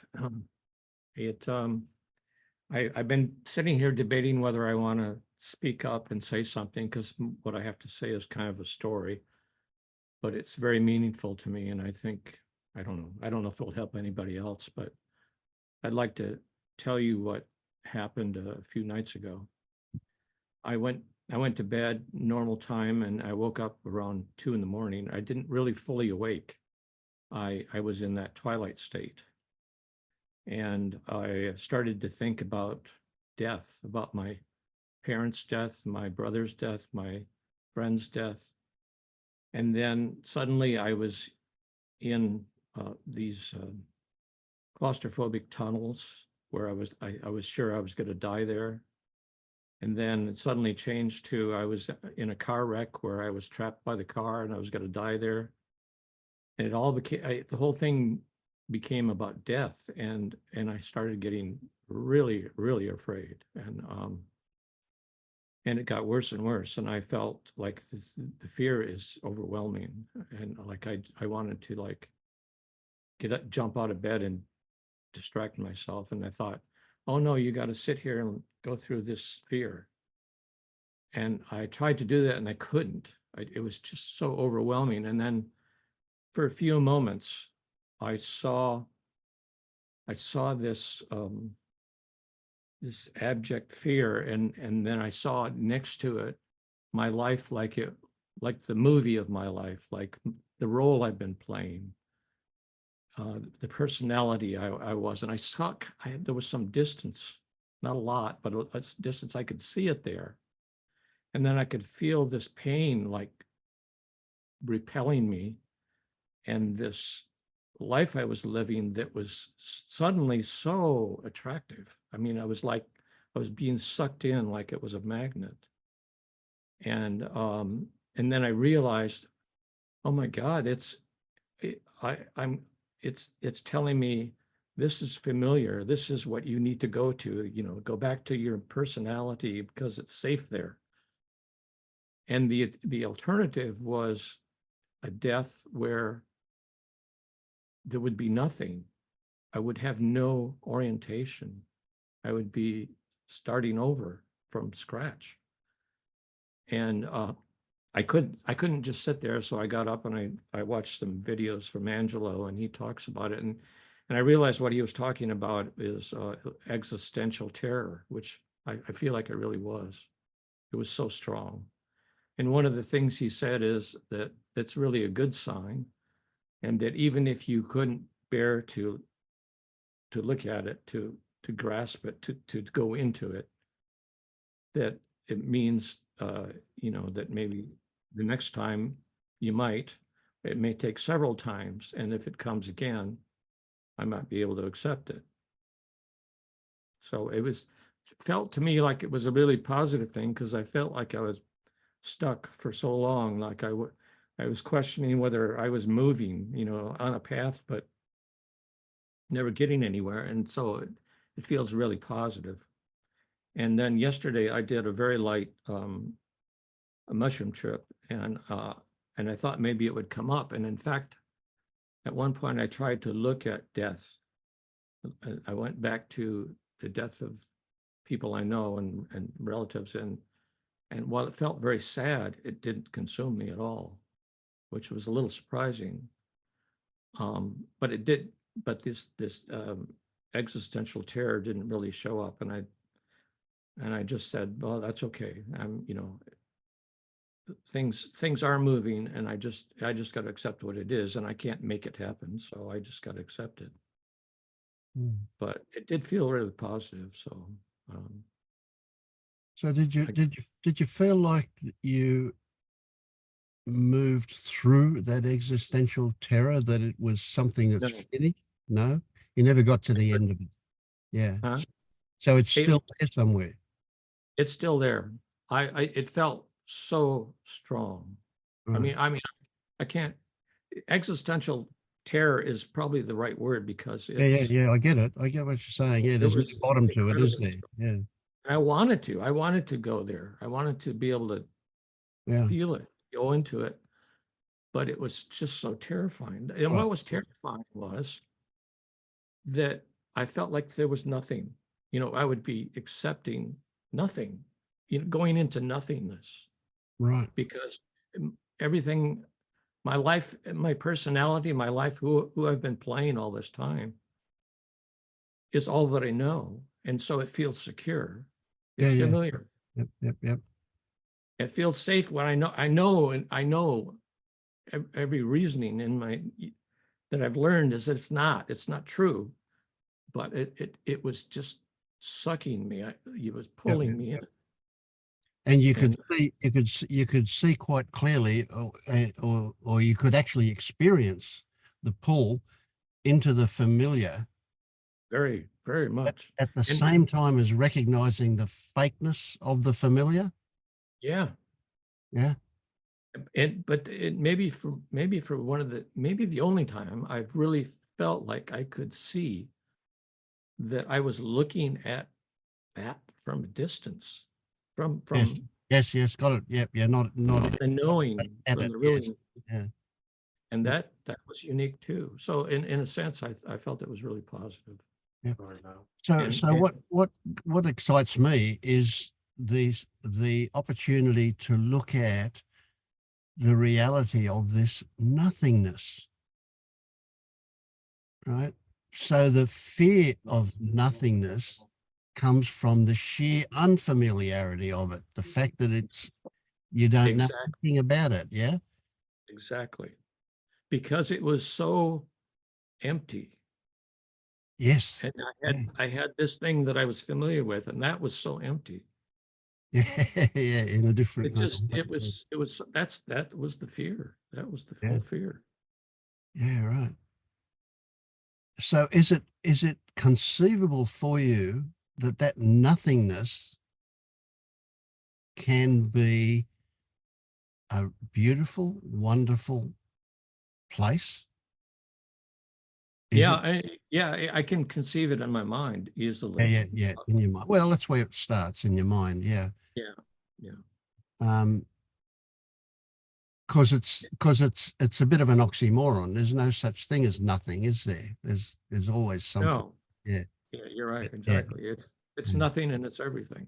Yes, yes, that's right. Yeah. So that nothingness for me is where the freedom is. That's where the release of all that other stuff is. Yeah.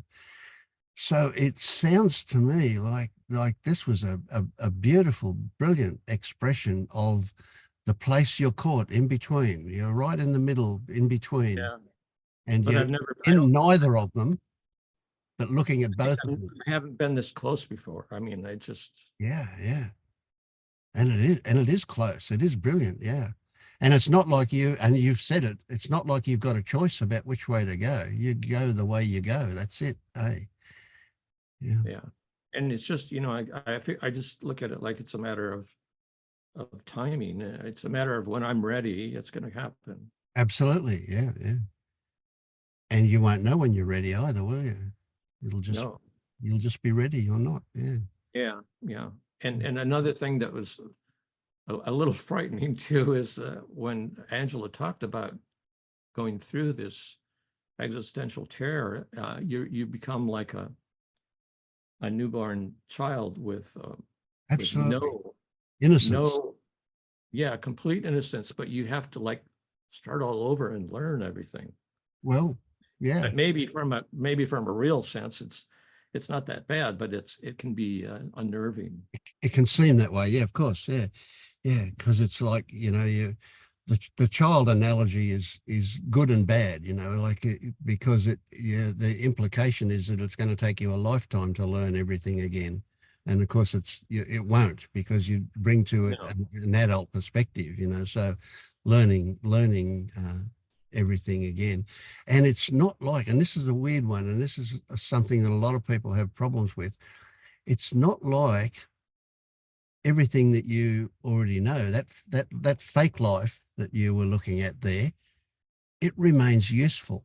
You will still know it. It's not like you give it up. What you give up is the belief in it. You give up the belief that it's real, but it's still useful. You still need it to communicate with people or to go to the grocery store and all that stuff, Oh yeah, it's very doable. It's just that I'm so used to using my personality as a crutch, and there won't be any crutches. That's right. Well, you don't need the crutch. Yeah. So you'll use it for useful stuff and not use it when it's appropriate. Yeah. And when you are using it, it's like, well, I don't know. It's like you're putting on an overcoat or because it's cold, or a raincoat because it's raining, or whatever. Yeah. That's all. Yeah. It doesn't mean anything. You can hang it up when you come home, kind of thing. Yeah. But that existential fear, that's trying to protect you. And that's just so brilliant, isn't it? That can take you into a sheer survival terror of wow. Yeah. Brilliant. Love it. Gift. Yeah. It's a gift though. It's really a gift. Yes, absolutely. It is a gift. And you see that. That's beautiful. I love that. Yeah. Yeah. Can I add something to that, Of course. Vince? Yeah. So there can be expectations set up of beyond the existential terror, that there's going to be this falling away of everything you've ever known, and you'll be like a newborn baby not knowing anything. And that can happen, and it doesn't always happen that way. Sometimes what happens is the clear seeing of the programmed patterns of the personality start arising. Yeah. and you see them as patterns. So there's not like always like it's just a fall off the cliff and you know nothing. Sometimes it's just the patterns become obvious, and then you're sorting your way through those programs of an identity that you And thought I was think you. I know that's going to be work too. It's not like this is if when and if it happens, it's not like the end of something. It's a beginning. It's like I'll be dealing with all of these old patterns. They won't be gone. Yeah, and it happens different for it happens differently for people. It's not the same for everyone. So some patterns just like boom, and you're just whew, fresh slate. Other ones, the patterns kind of float up as the moment brings them, and they're sorted. So it happens differently for people, and we don't really know how it's going to happen. But the seeing, because a lot of this talk, sometimes people will hear it. I'm speaking for everyone else here. When we're talking about the it happening, then people set up these expectations of something happening. And it's really, it can be a subtle shift in perception to disidentification with the patterns that we thought we were. Or it can be a total falling away of identity. It can happen differently, but it's not a it happening. It's not an it happening. It's a shift of perception. And I think this elusive it happening, and people keep seeking for something, but like Vince was saying, everything's changed, but nothing's changed. Yeah. Yeah, I know that it's different for everybody. So, you know, and it can be different than I think it might be, you know, so I just. Well, it almost certainly will be, because you can only imagine, can't you, until you experience it. Exactly. Yeah. So this place that you're in, Richard, this kind of, how can I put it, no man's land in between those two things. I mean, you didn't just think about your fake life, you saw it. You saw I did. what it was. Yeah. I experienced it. It was like, I experienced it. Yeah. But it was short. I'm not going to say it's, it lasted forever. It was only. Oh, minutes. look, it can be seconds, like it can be a flash, yes. And I mean, that's what they talk about, the whole life going before your eyes when you die. Yeah. It can happen in a matter of 2 seconds kind of thing, Yeah. So what I was going to say concerned, but I guess I'm not really concerned. Maybe I am.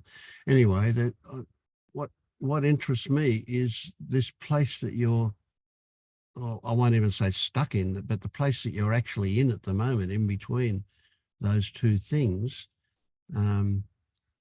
It's like it's inviting you to move in one direction or the other. And if you were to have a choice, without a doubt, I think you would go towards that existential fear as the doorway through to something really beautiful, really wonderful. Yeah. But you still remember the fear, and it's you're hesitating because of that.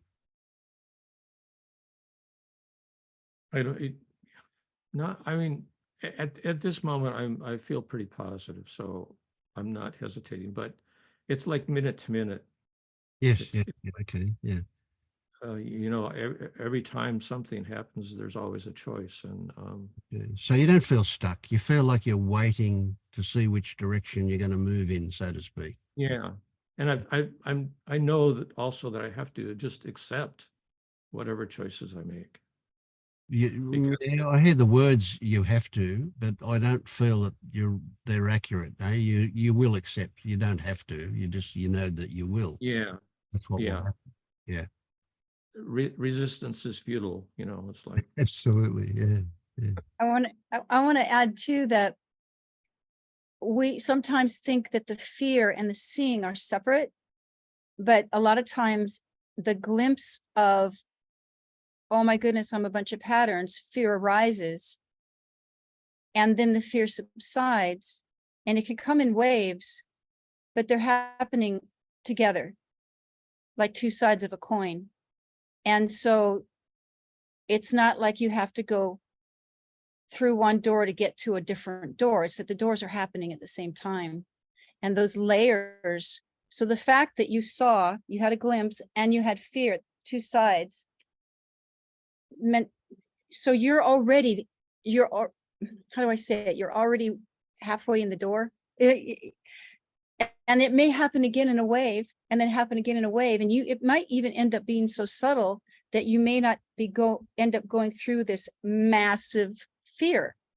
Yeah. Because every time there's a glimpse, there's a fear, there's a glimpse, there's a fear, there's a glimpse, there's a fear, until it's all done. And then all you do is see. So Yeah. we don't know for you. Yeah, but they're not two separate things. What's not two separate things? Fear and seeing. Ah.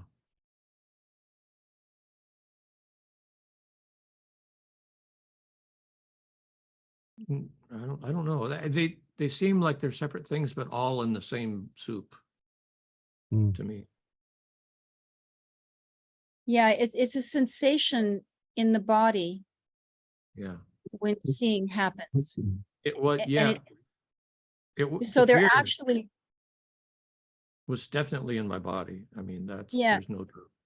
so what I mean is it's not like a doorway of fear you got to go through to see.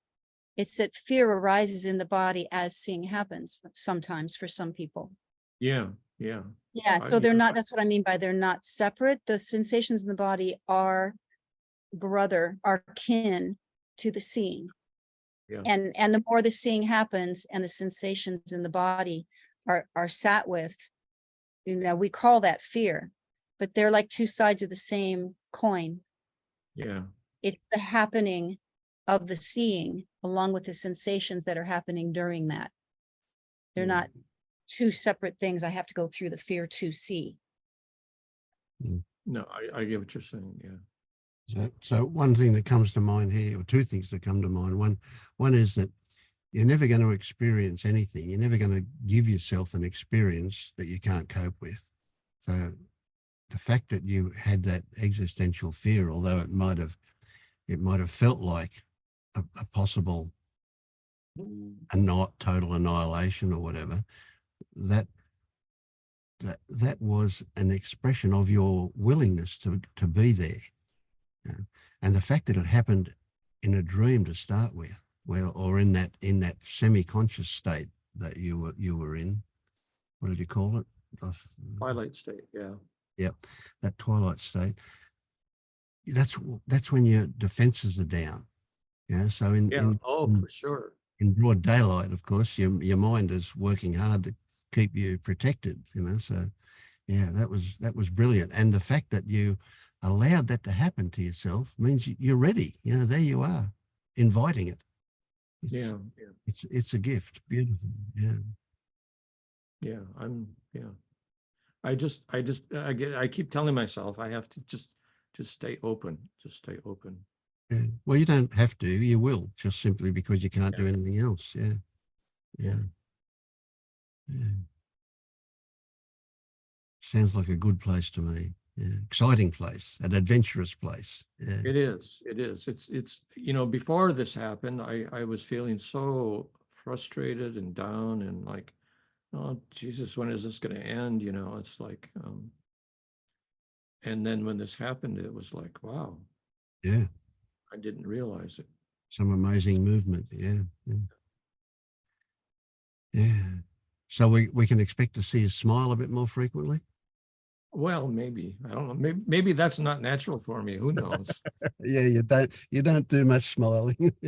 No, I don't. Yeah.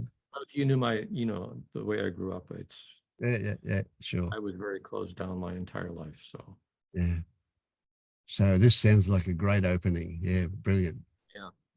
So and that it also made me think about, how I don't emote and how I don't feel all my emotions. Well, I don't know, maybe this is my mind telling me this, but I feel like if I do break that barrier, then feelings will come easier because I won't be afraid of them anymore. Yeah.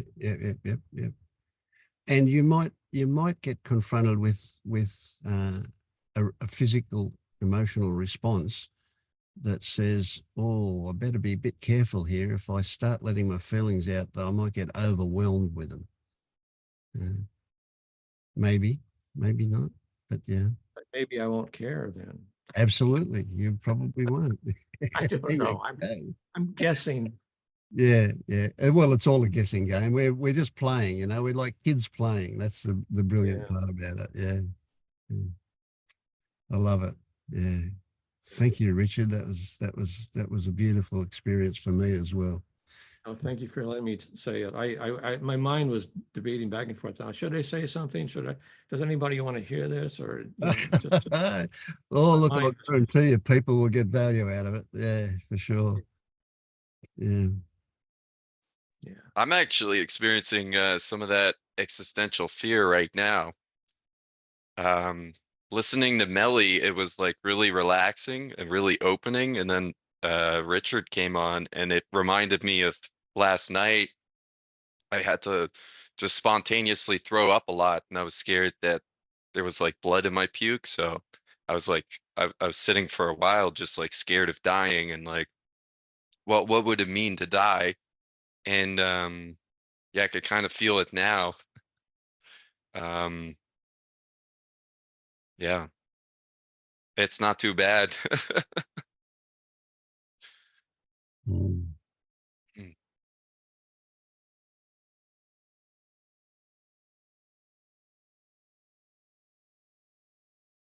Ah.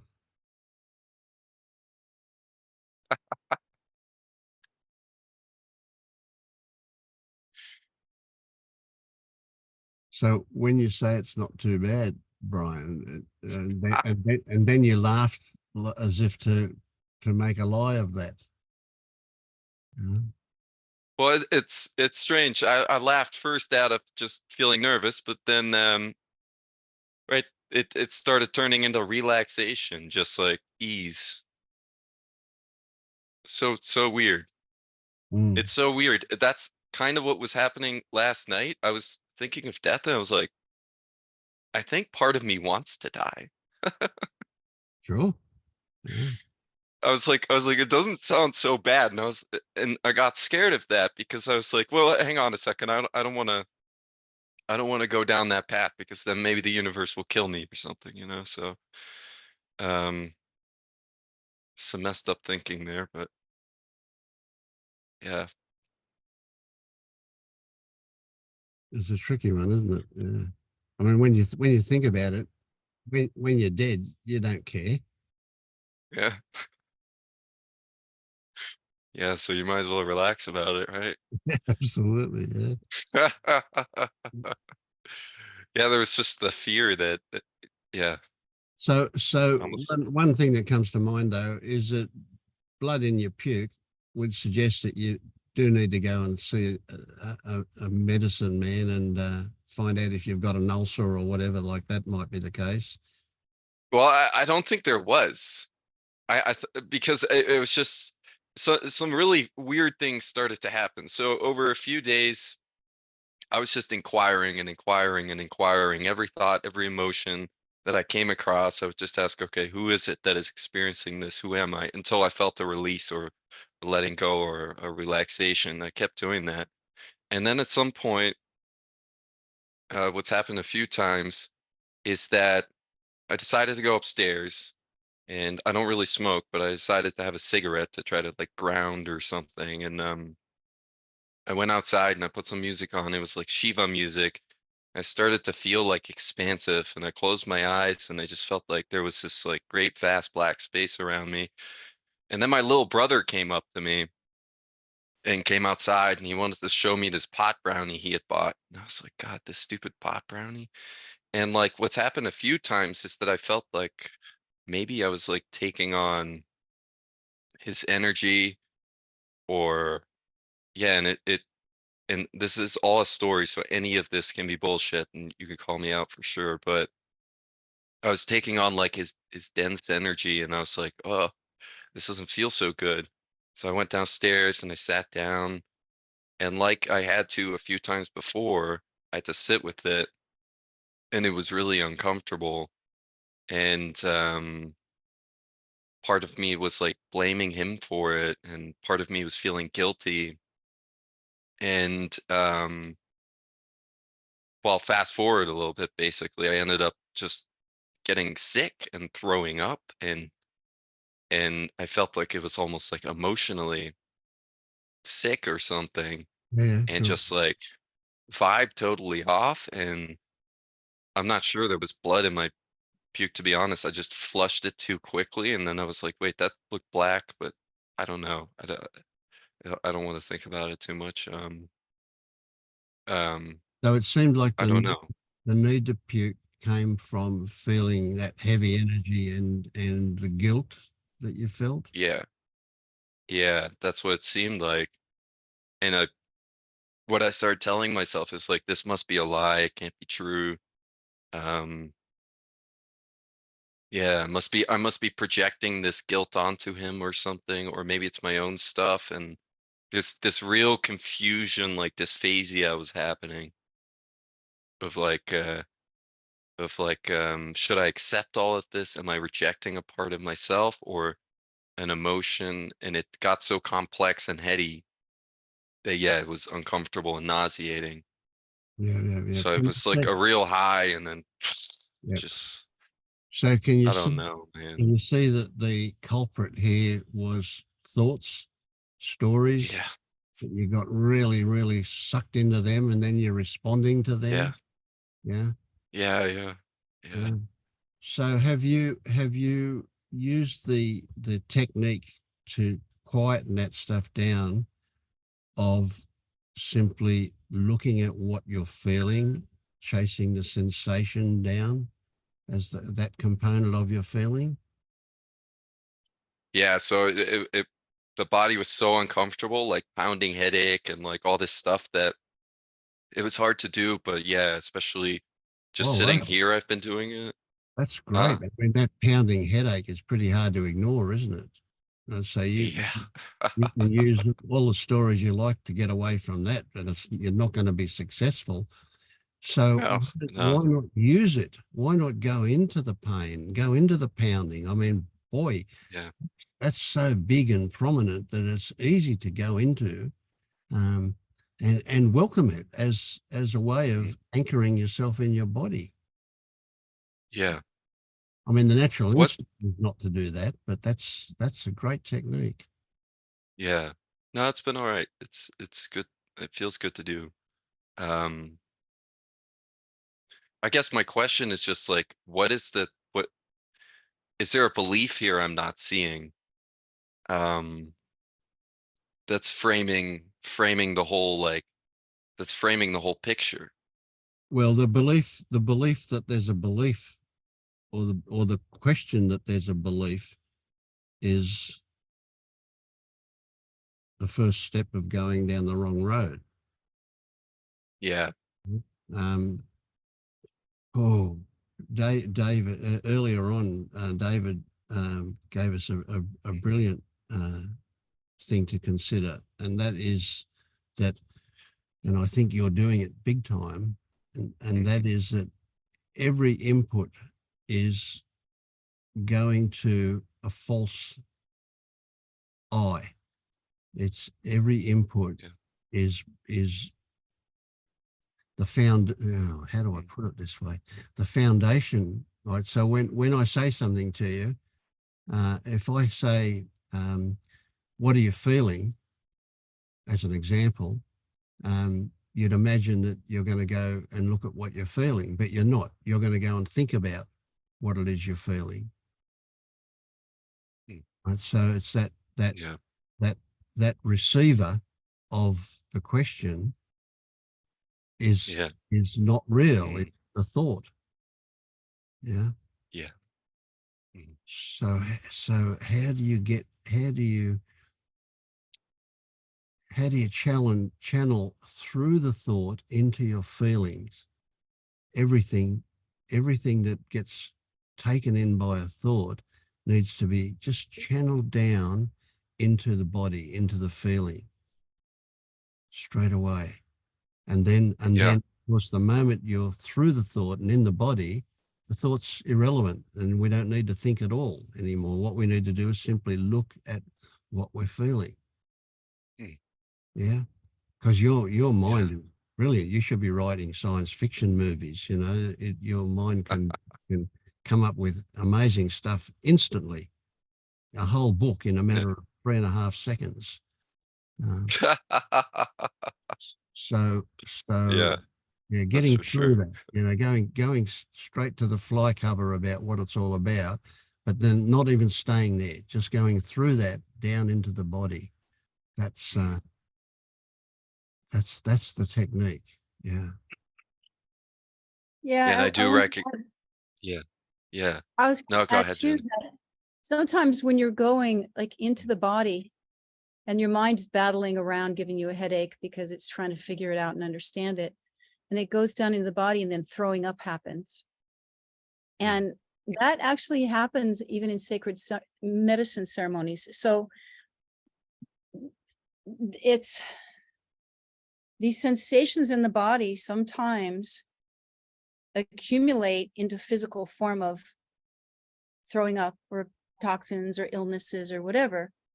So feeling this sensation and throwing up isn't necessarily something that you made happen. Maybe that was already there in the body, which caused the negative thinking and the heaviness. And not to get heady about this, but it's the chicken and the egg thing. Did the thought create the throwing up, or did the Yeah. throwing up suppress, create all that thinking, that heavy thinking, so that it could be released? Yeah. Yeah, I could see that. Well, the main concern is, you know, if it because there's this guilt about projecting it onto my brother, whether it's true that it's his energy or mine. That's what the mind cares about, but So it's the guilt. The yeah. guilt is all that not the story about the guilt. It's the guilt itself. And where does Yeah. that reside in your body as a sensation? Yeah, it's in the stomach, yeah. You go. Has nothing to do with the story. The story is just the pointer to where it's residing. The guilt itself, not if you should or shouldn't have guilt and what's it about and is it projection or isn't it a projection and all that blah, blah, blah, blah, blah. Yeah. It's the guilt that blah, blah, blah is taking you to. And then where Yeah. is that in the body, that guilt? Yeah. Being with that Yeah. and allowing Yeah. the purging. The purging can happen emotionally. It can happen through tears. It can happen through throwing up. It can happen through the other end. It can happen when it's released, right? Because you're being with Yeah. how, does that guilt feel in the body? And that's all that's important, not the heady story about it.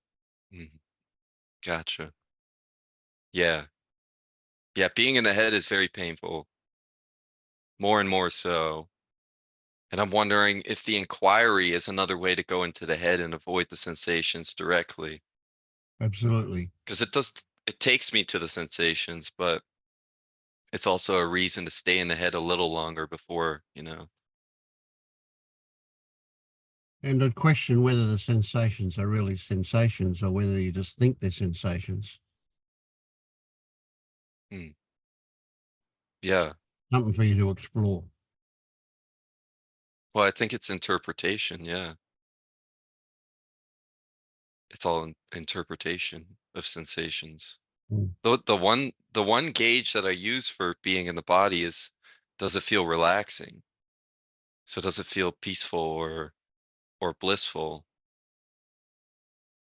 Well, I That don't seems wonder to be about that the one. You know, I mean, certainly you can be in the body and it feels unpleasant. yeah. Yeah. But when it's surrendered, it becomes blissful, or Yeah, that and you seems to be the experience. yeah, but you can't force surrender. That's bypassing.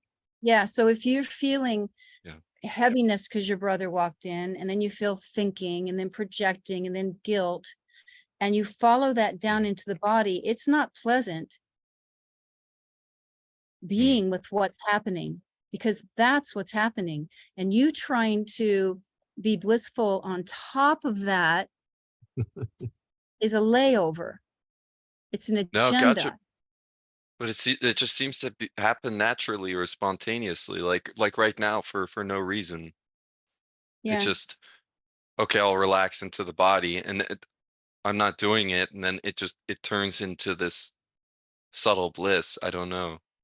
Yeah, sometimes it Um, does and sometimes it doesn't. But if you're attached to it being bliss, then you have a mental agenda. So Yeah. when you think something's wrong because you have a headache and you're thinking, what's witnessing all of that thinking and headache and making up stories about projection? What's Yeah, that witnessing? takes me to bliss. Yeah, because the witness is the bliss, Yeah. but the body's not always bliss. But the No. witness is always bliss. Right. Right. So so is the bliss an avoidance?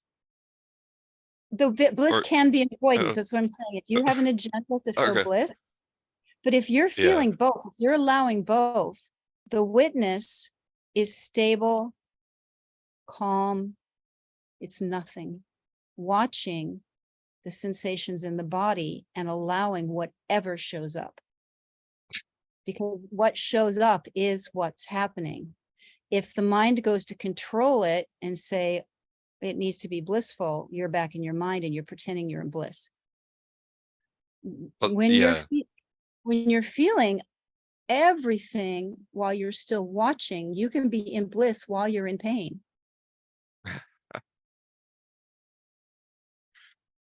Yeah. Okay. Yeah, I mean, that's what's experienced now is bliss, and definitely, I mean, the headache's still there, and um yeah, Yeah, the bliss is allowing the headache, I don't know. being with the headache, Yeah. experiencing all the sensations that we've labeled as a headache. Is it really a headache? When you're looking. No. It kind of disappears. So that's another technique you can use. There's a test you can use, and that is, are you using labels? So the moment you call it a headache, you're using a label, and what you're experiencing is thought. It feels like you're experiencing sensation, but it's associated with your thought because you got a label. So the moment you recognize you're using a label and you get behind that label, right? What is it on labeling? And you start to see the sensations for what they are. And well, they change. They become different. They move, they morph, all sorts of Yeah. things. And you can't call it a headache anymore. What it is sensations. And it's not even in the same place all the time. It's moving around, and if it keeps going, it's probably unlikely that it will. But yeah, so use that as a technique. If you use a label, if you find that a label occurs, look at what it's pointing to. It directly in experience what it's pointing to. Yeah. And drop this expectation or this end goal of bliss. That's another avoidance. Yeah. Right. Bliss will happen or not happen. Same as everything Yeah. else. It'll happen or not happen. Yeah. Yeah. Yeah, it's just another attachment for the mind. Absolutely. Yeah. Yeah. So the inquiry can still happen because it just feels good to do. I don't know. Yeah. Inquiry can just be, even drop that label called inquiry and just Yeah. witness. Because witness doesn't even need to inquire. Oh, It just does. It just is inquiry. It's not inquiring. Yeah. So as soon as you say inquiring, you know that you're in a mind loop because you've got to think about it. Yeah, So if you just yeah, observe, right, what's happening without labels, then you're as close as you can possibly get to what is actually happening. And the witness just looks. Inquiring isn't something it does, it just looks. We've labeled that yeah, inquire. There's a little effort behind inquiring. But you can let that yeah. label go now and just witness. Okay. Yeah. Okay, it feels it actually feels good to have permission just to, yeah, be with the body instead of having to go through Yeah. this lens. Yeah. Mm. Yeah. How are you, Bianca?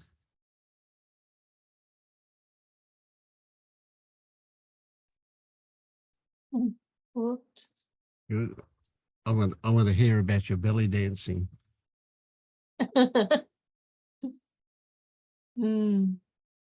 Have you thought about actually Uh, doing it? Are there belly dancing groups where you are? They're everywhere. Oh, yes, but my sister actually is belly dancing, and she is very good at it. And I know it requires condition, a Yeah, yeah. lot of stamina.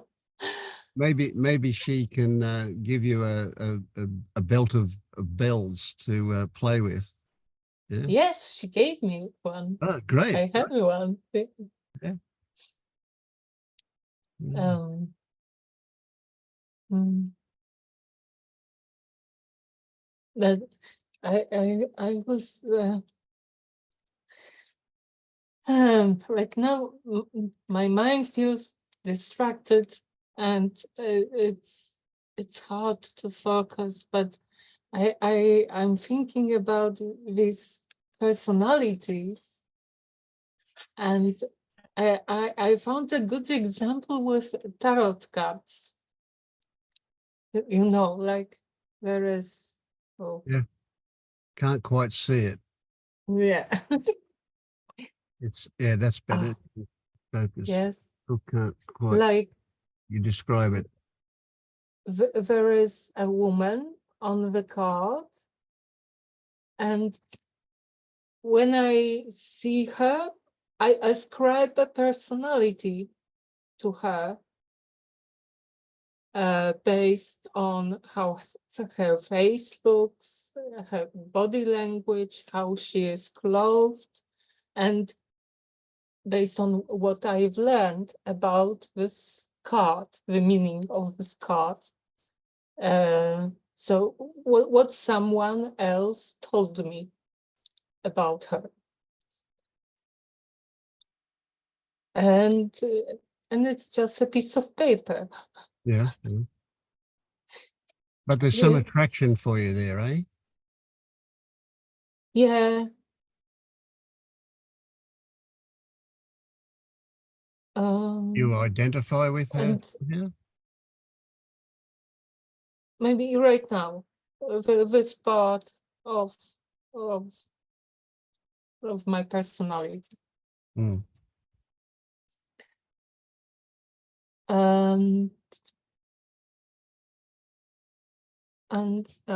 And also how this imagined personality sticks to this card. Mm.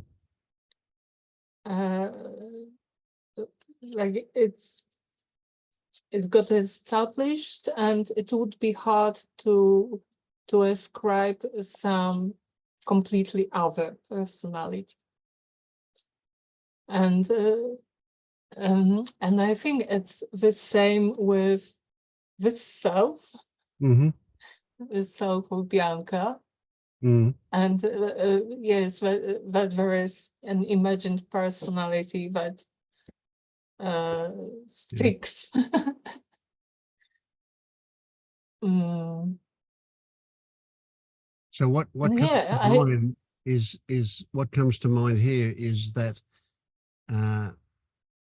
you could imagine that that what got drawn on the card that has stuck, that has become described,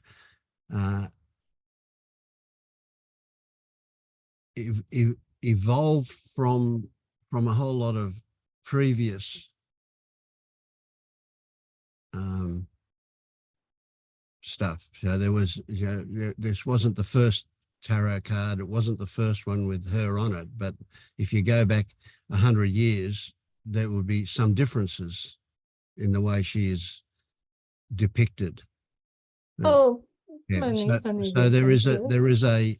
an evolution in the way she's formed, just as there has been an evolution in the way that you were formed, but your personality, that the things that are ascribed to you.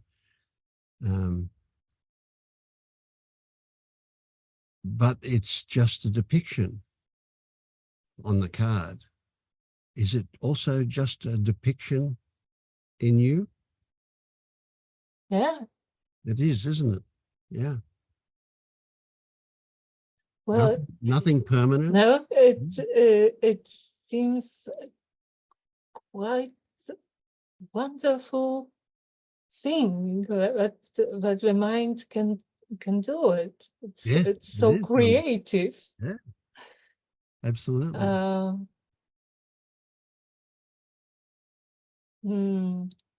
And it's really hard for me to wrap my mind around that in reality there is no personality. Yes, of course. It is very hard to imagine. Yeah. But it's not hard for you to see how the metaphor that card is for you is equally true for you as it is for the card.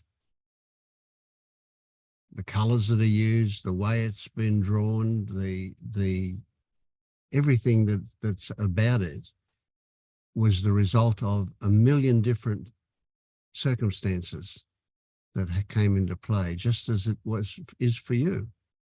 Everything that's part of you was the result of a million circumstances that were there from before you were born. In fact, the way your parents were conditioned affected the way you were conditioned, the way their parents were, the way your grandparents and great-grandparents were, all had a play in how you ended up. Every bit of it. Nothing is excluded. The complexity of it is huge, so beyond, so complex and so infinite that you can't possibly get your mind around it. Yet none of it is the result of something that resides in you.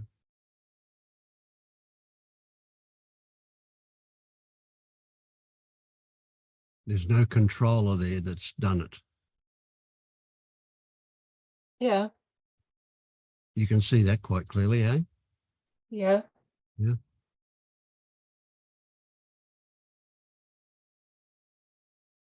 So is there an idea that it's difficult, or that firstly, is there an idea that it needs to change?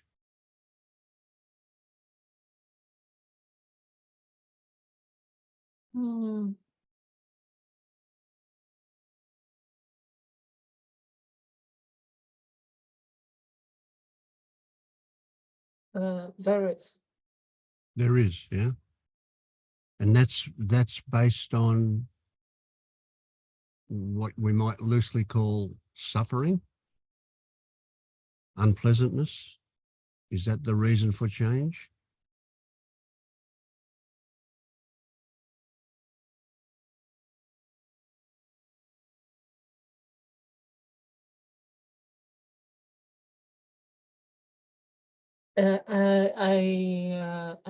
There is rejection. Mm. I can feel rejection. as the rejection of suffering. Mm. Well, rejection is enough.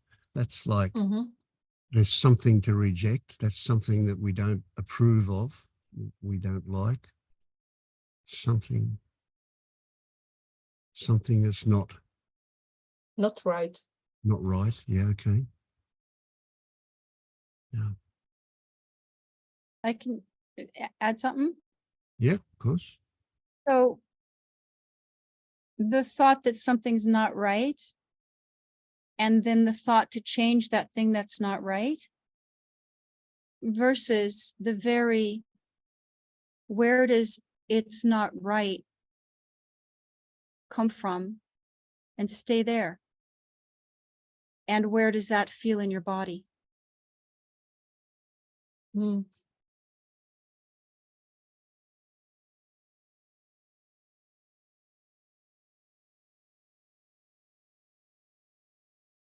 Because it's not the need to change it that's important. It's the very initial thought, something's not right, that leads the dialogue into trying to change it and fix that first initial thought. But where does something's not right feel in your body?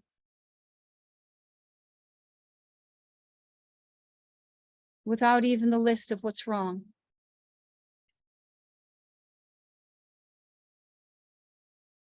And stay there with that.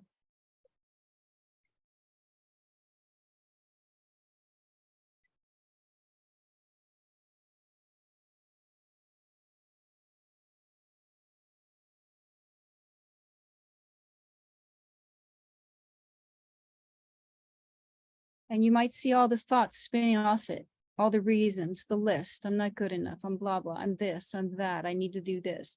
All the I see an image, not in my body, but before me, like a wall, a force field. A force field. And what brings up the force field? It's just the rejection. Okay, feel that force field. Feel it in your body. Feel that wall of rejection in your body. What's it feel like?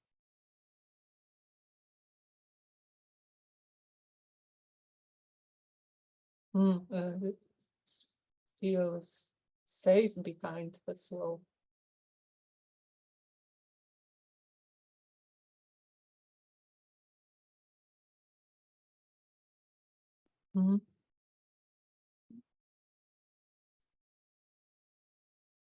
So be with that protective wall of rejection and the safety that it seems to be giving you, and be with that, the mixed feeling of rejection and safety. And be with that.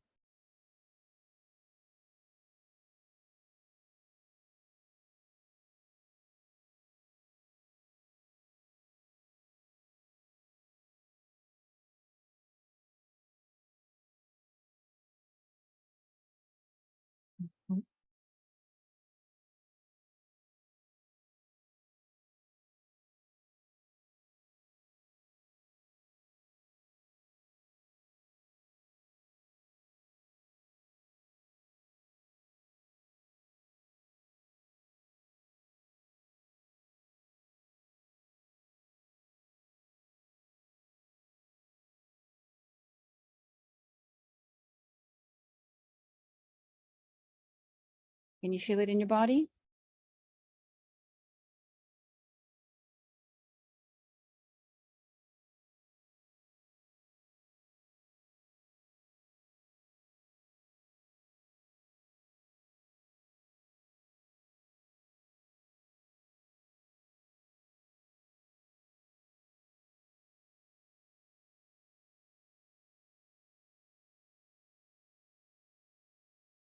Are you thinking, or are you feeling it in your body? It's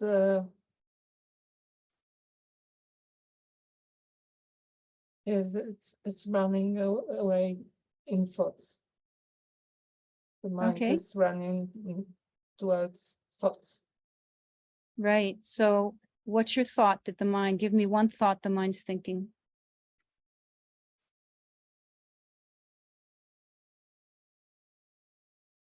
You are all just a pack of cards. A pack of cards. Okay. All right. That's true. We are a pack of cards. And what does that feel like, that we're a pack of cards? How does that feel for you?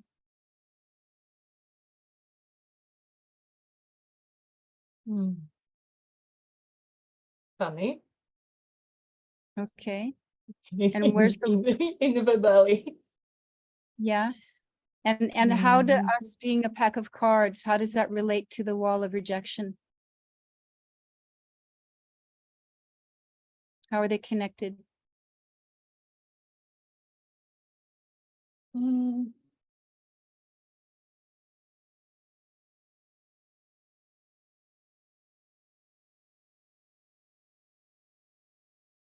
Well, it is something like you pose no danger. Okay. And is that true? Yes. Feel that in your body. Hmm? Is that a thought or is that a It's a sensation? thought. Okay, we pose no danger. Now feel us in your body. Pack of cards. Feel. Does that feel open in your body or do you feel something else?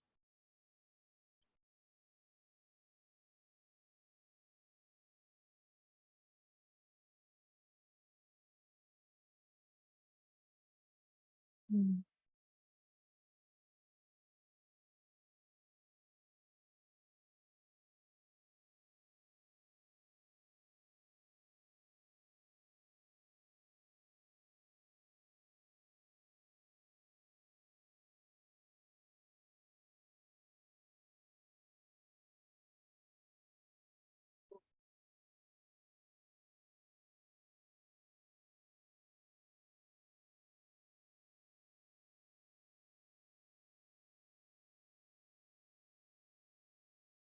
What do you feel?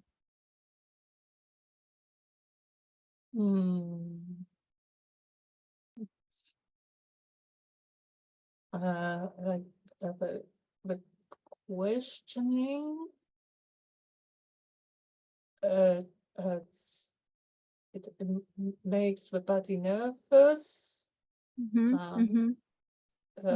shaky inside. So, Yeah, and it starts rocking to calm itself. that's fine. I do that as well. That's fine. Mhm. So do you see how mentally to get away from the wall and rejection, you go into the mental, well, you can't hurt me. You're just a pack of cards. But do you see where that comes from in your head? And then when I go in and question more, look and see, is that true? So when you go into your head and you think that you're safe, check with your body. Does it feel open, what you're thinking, or does it feel something else?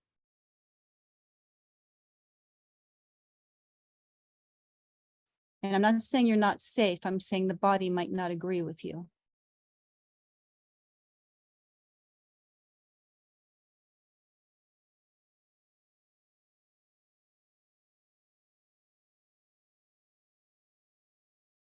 Maybe I don't get it how it's open and closed.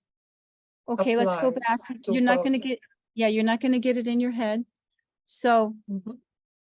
how does us being a pack of cards connect to your wall of rejection?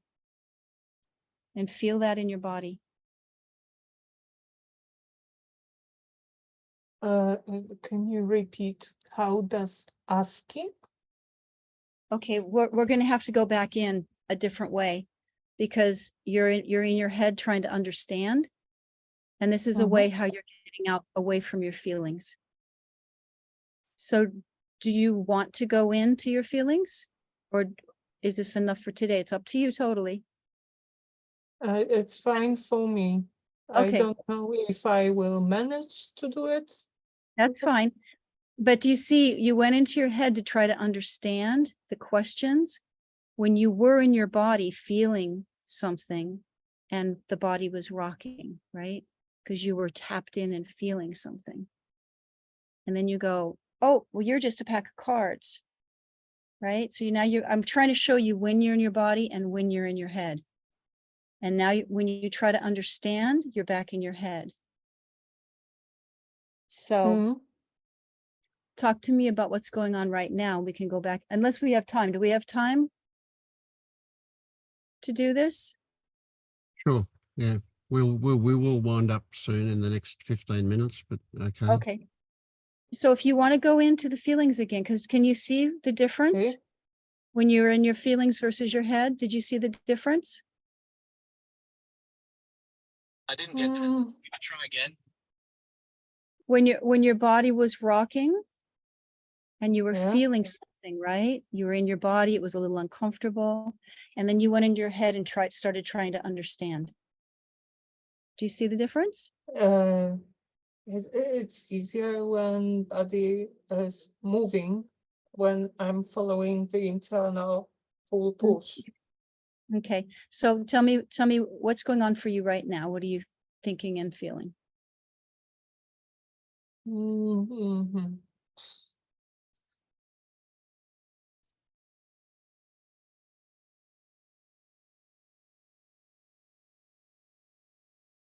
I still thinking about this open close, Okay, which I don't get. okay. Mm, Let's talk about rejection. mhm. Is there a thought that you think when you reject this person, when you reject yourself, what's the thought?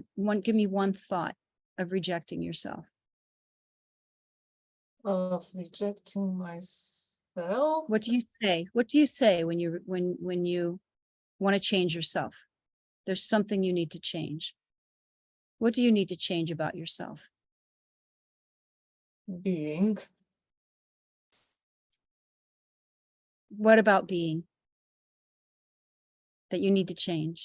Troublesome. You're troublesome? Being How are you? is troublesome. Being is troublesome. And how is it specifically troublesome?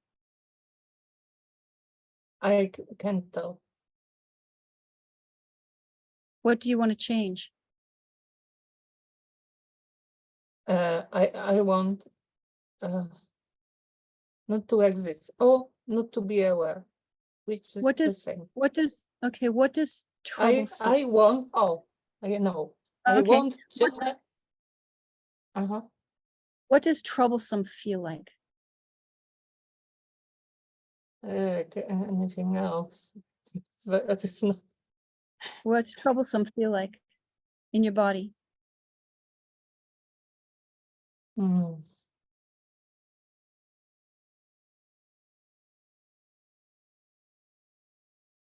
Shaky. Be with that shaky. Disturbed. Like what's disturbed feel like? Disturbed water on a surface. And where is that in your body, this disturbed water? Inside.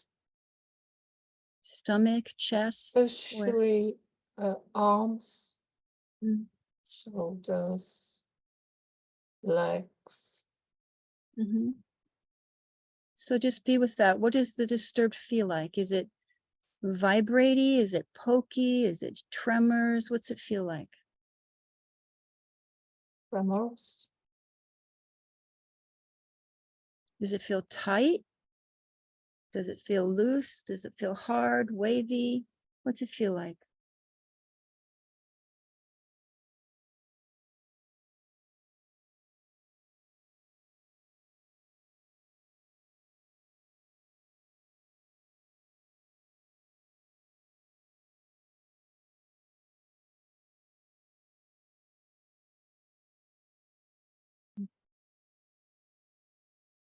It won't show on the screen. That's okay. The Vibrating? frequency, but like buzzy, like vibrating. Yeah, like yes, that. It feels it's this frequency. like a frigger. Okay, like a quiver. Yeah. Hmm? Yeah. Okay, so be with that. Just be with that. Yeah. So that's the thought that life is trouble. That's what it feels like in your body. So when you start to have the thought, life is trouble, I don't want to be here, what does it feel like in your body? And when you tap into that quiver, sit with that. Just be with that for maybe the next few days. Okay? And that's all you do. When you have the thought, life is trouble, what's it feel like? And when you start feeling those sensations, just sit with them. Whatever they feel like, they may shift and change. Okay? Might be rocking happening. Sit with them.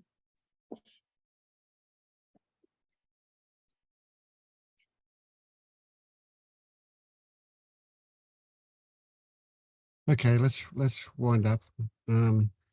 Anybody we didn't get to, you'll just put your hand up quicker next time. Okay.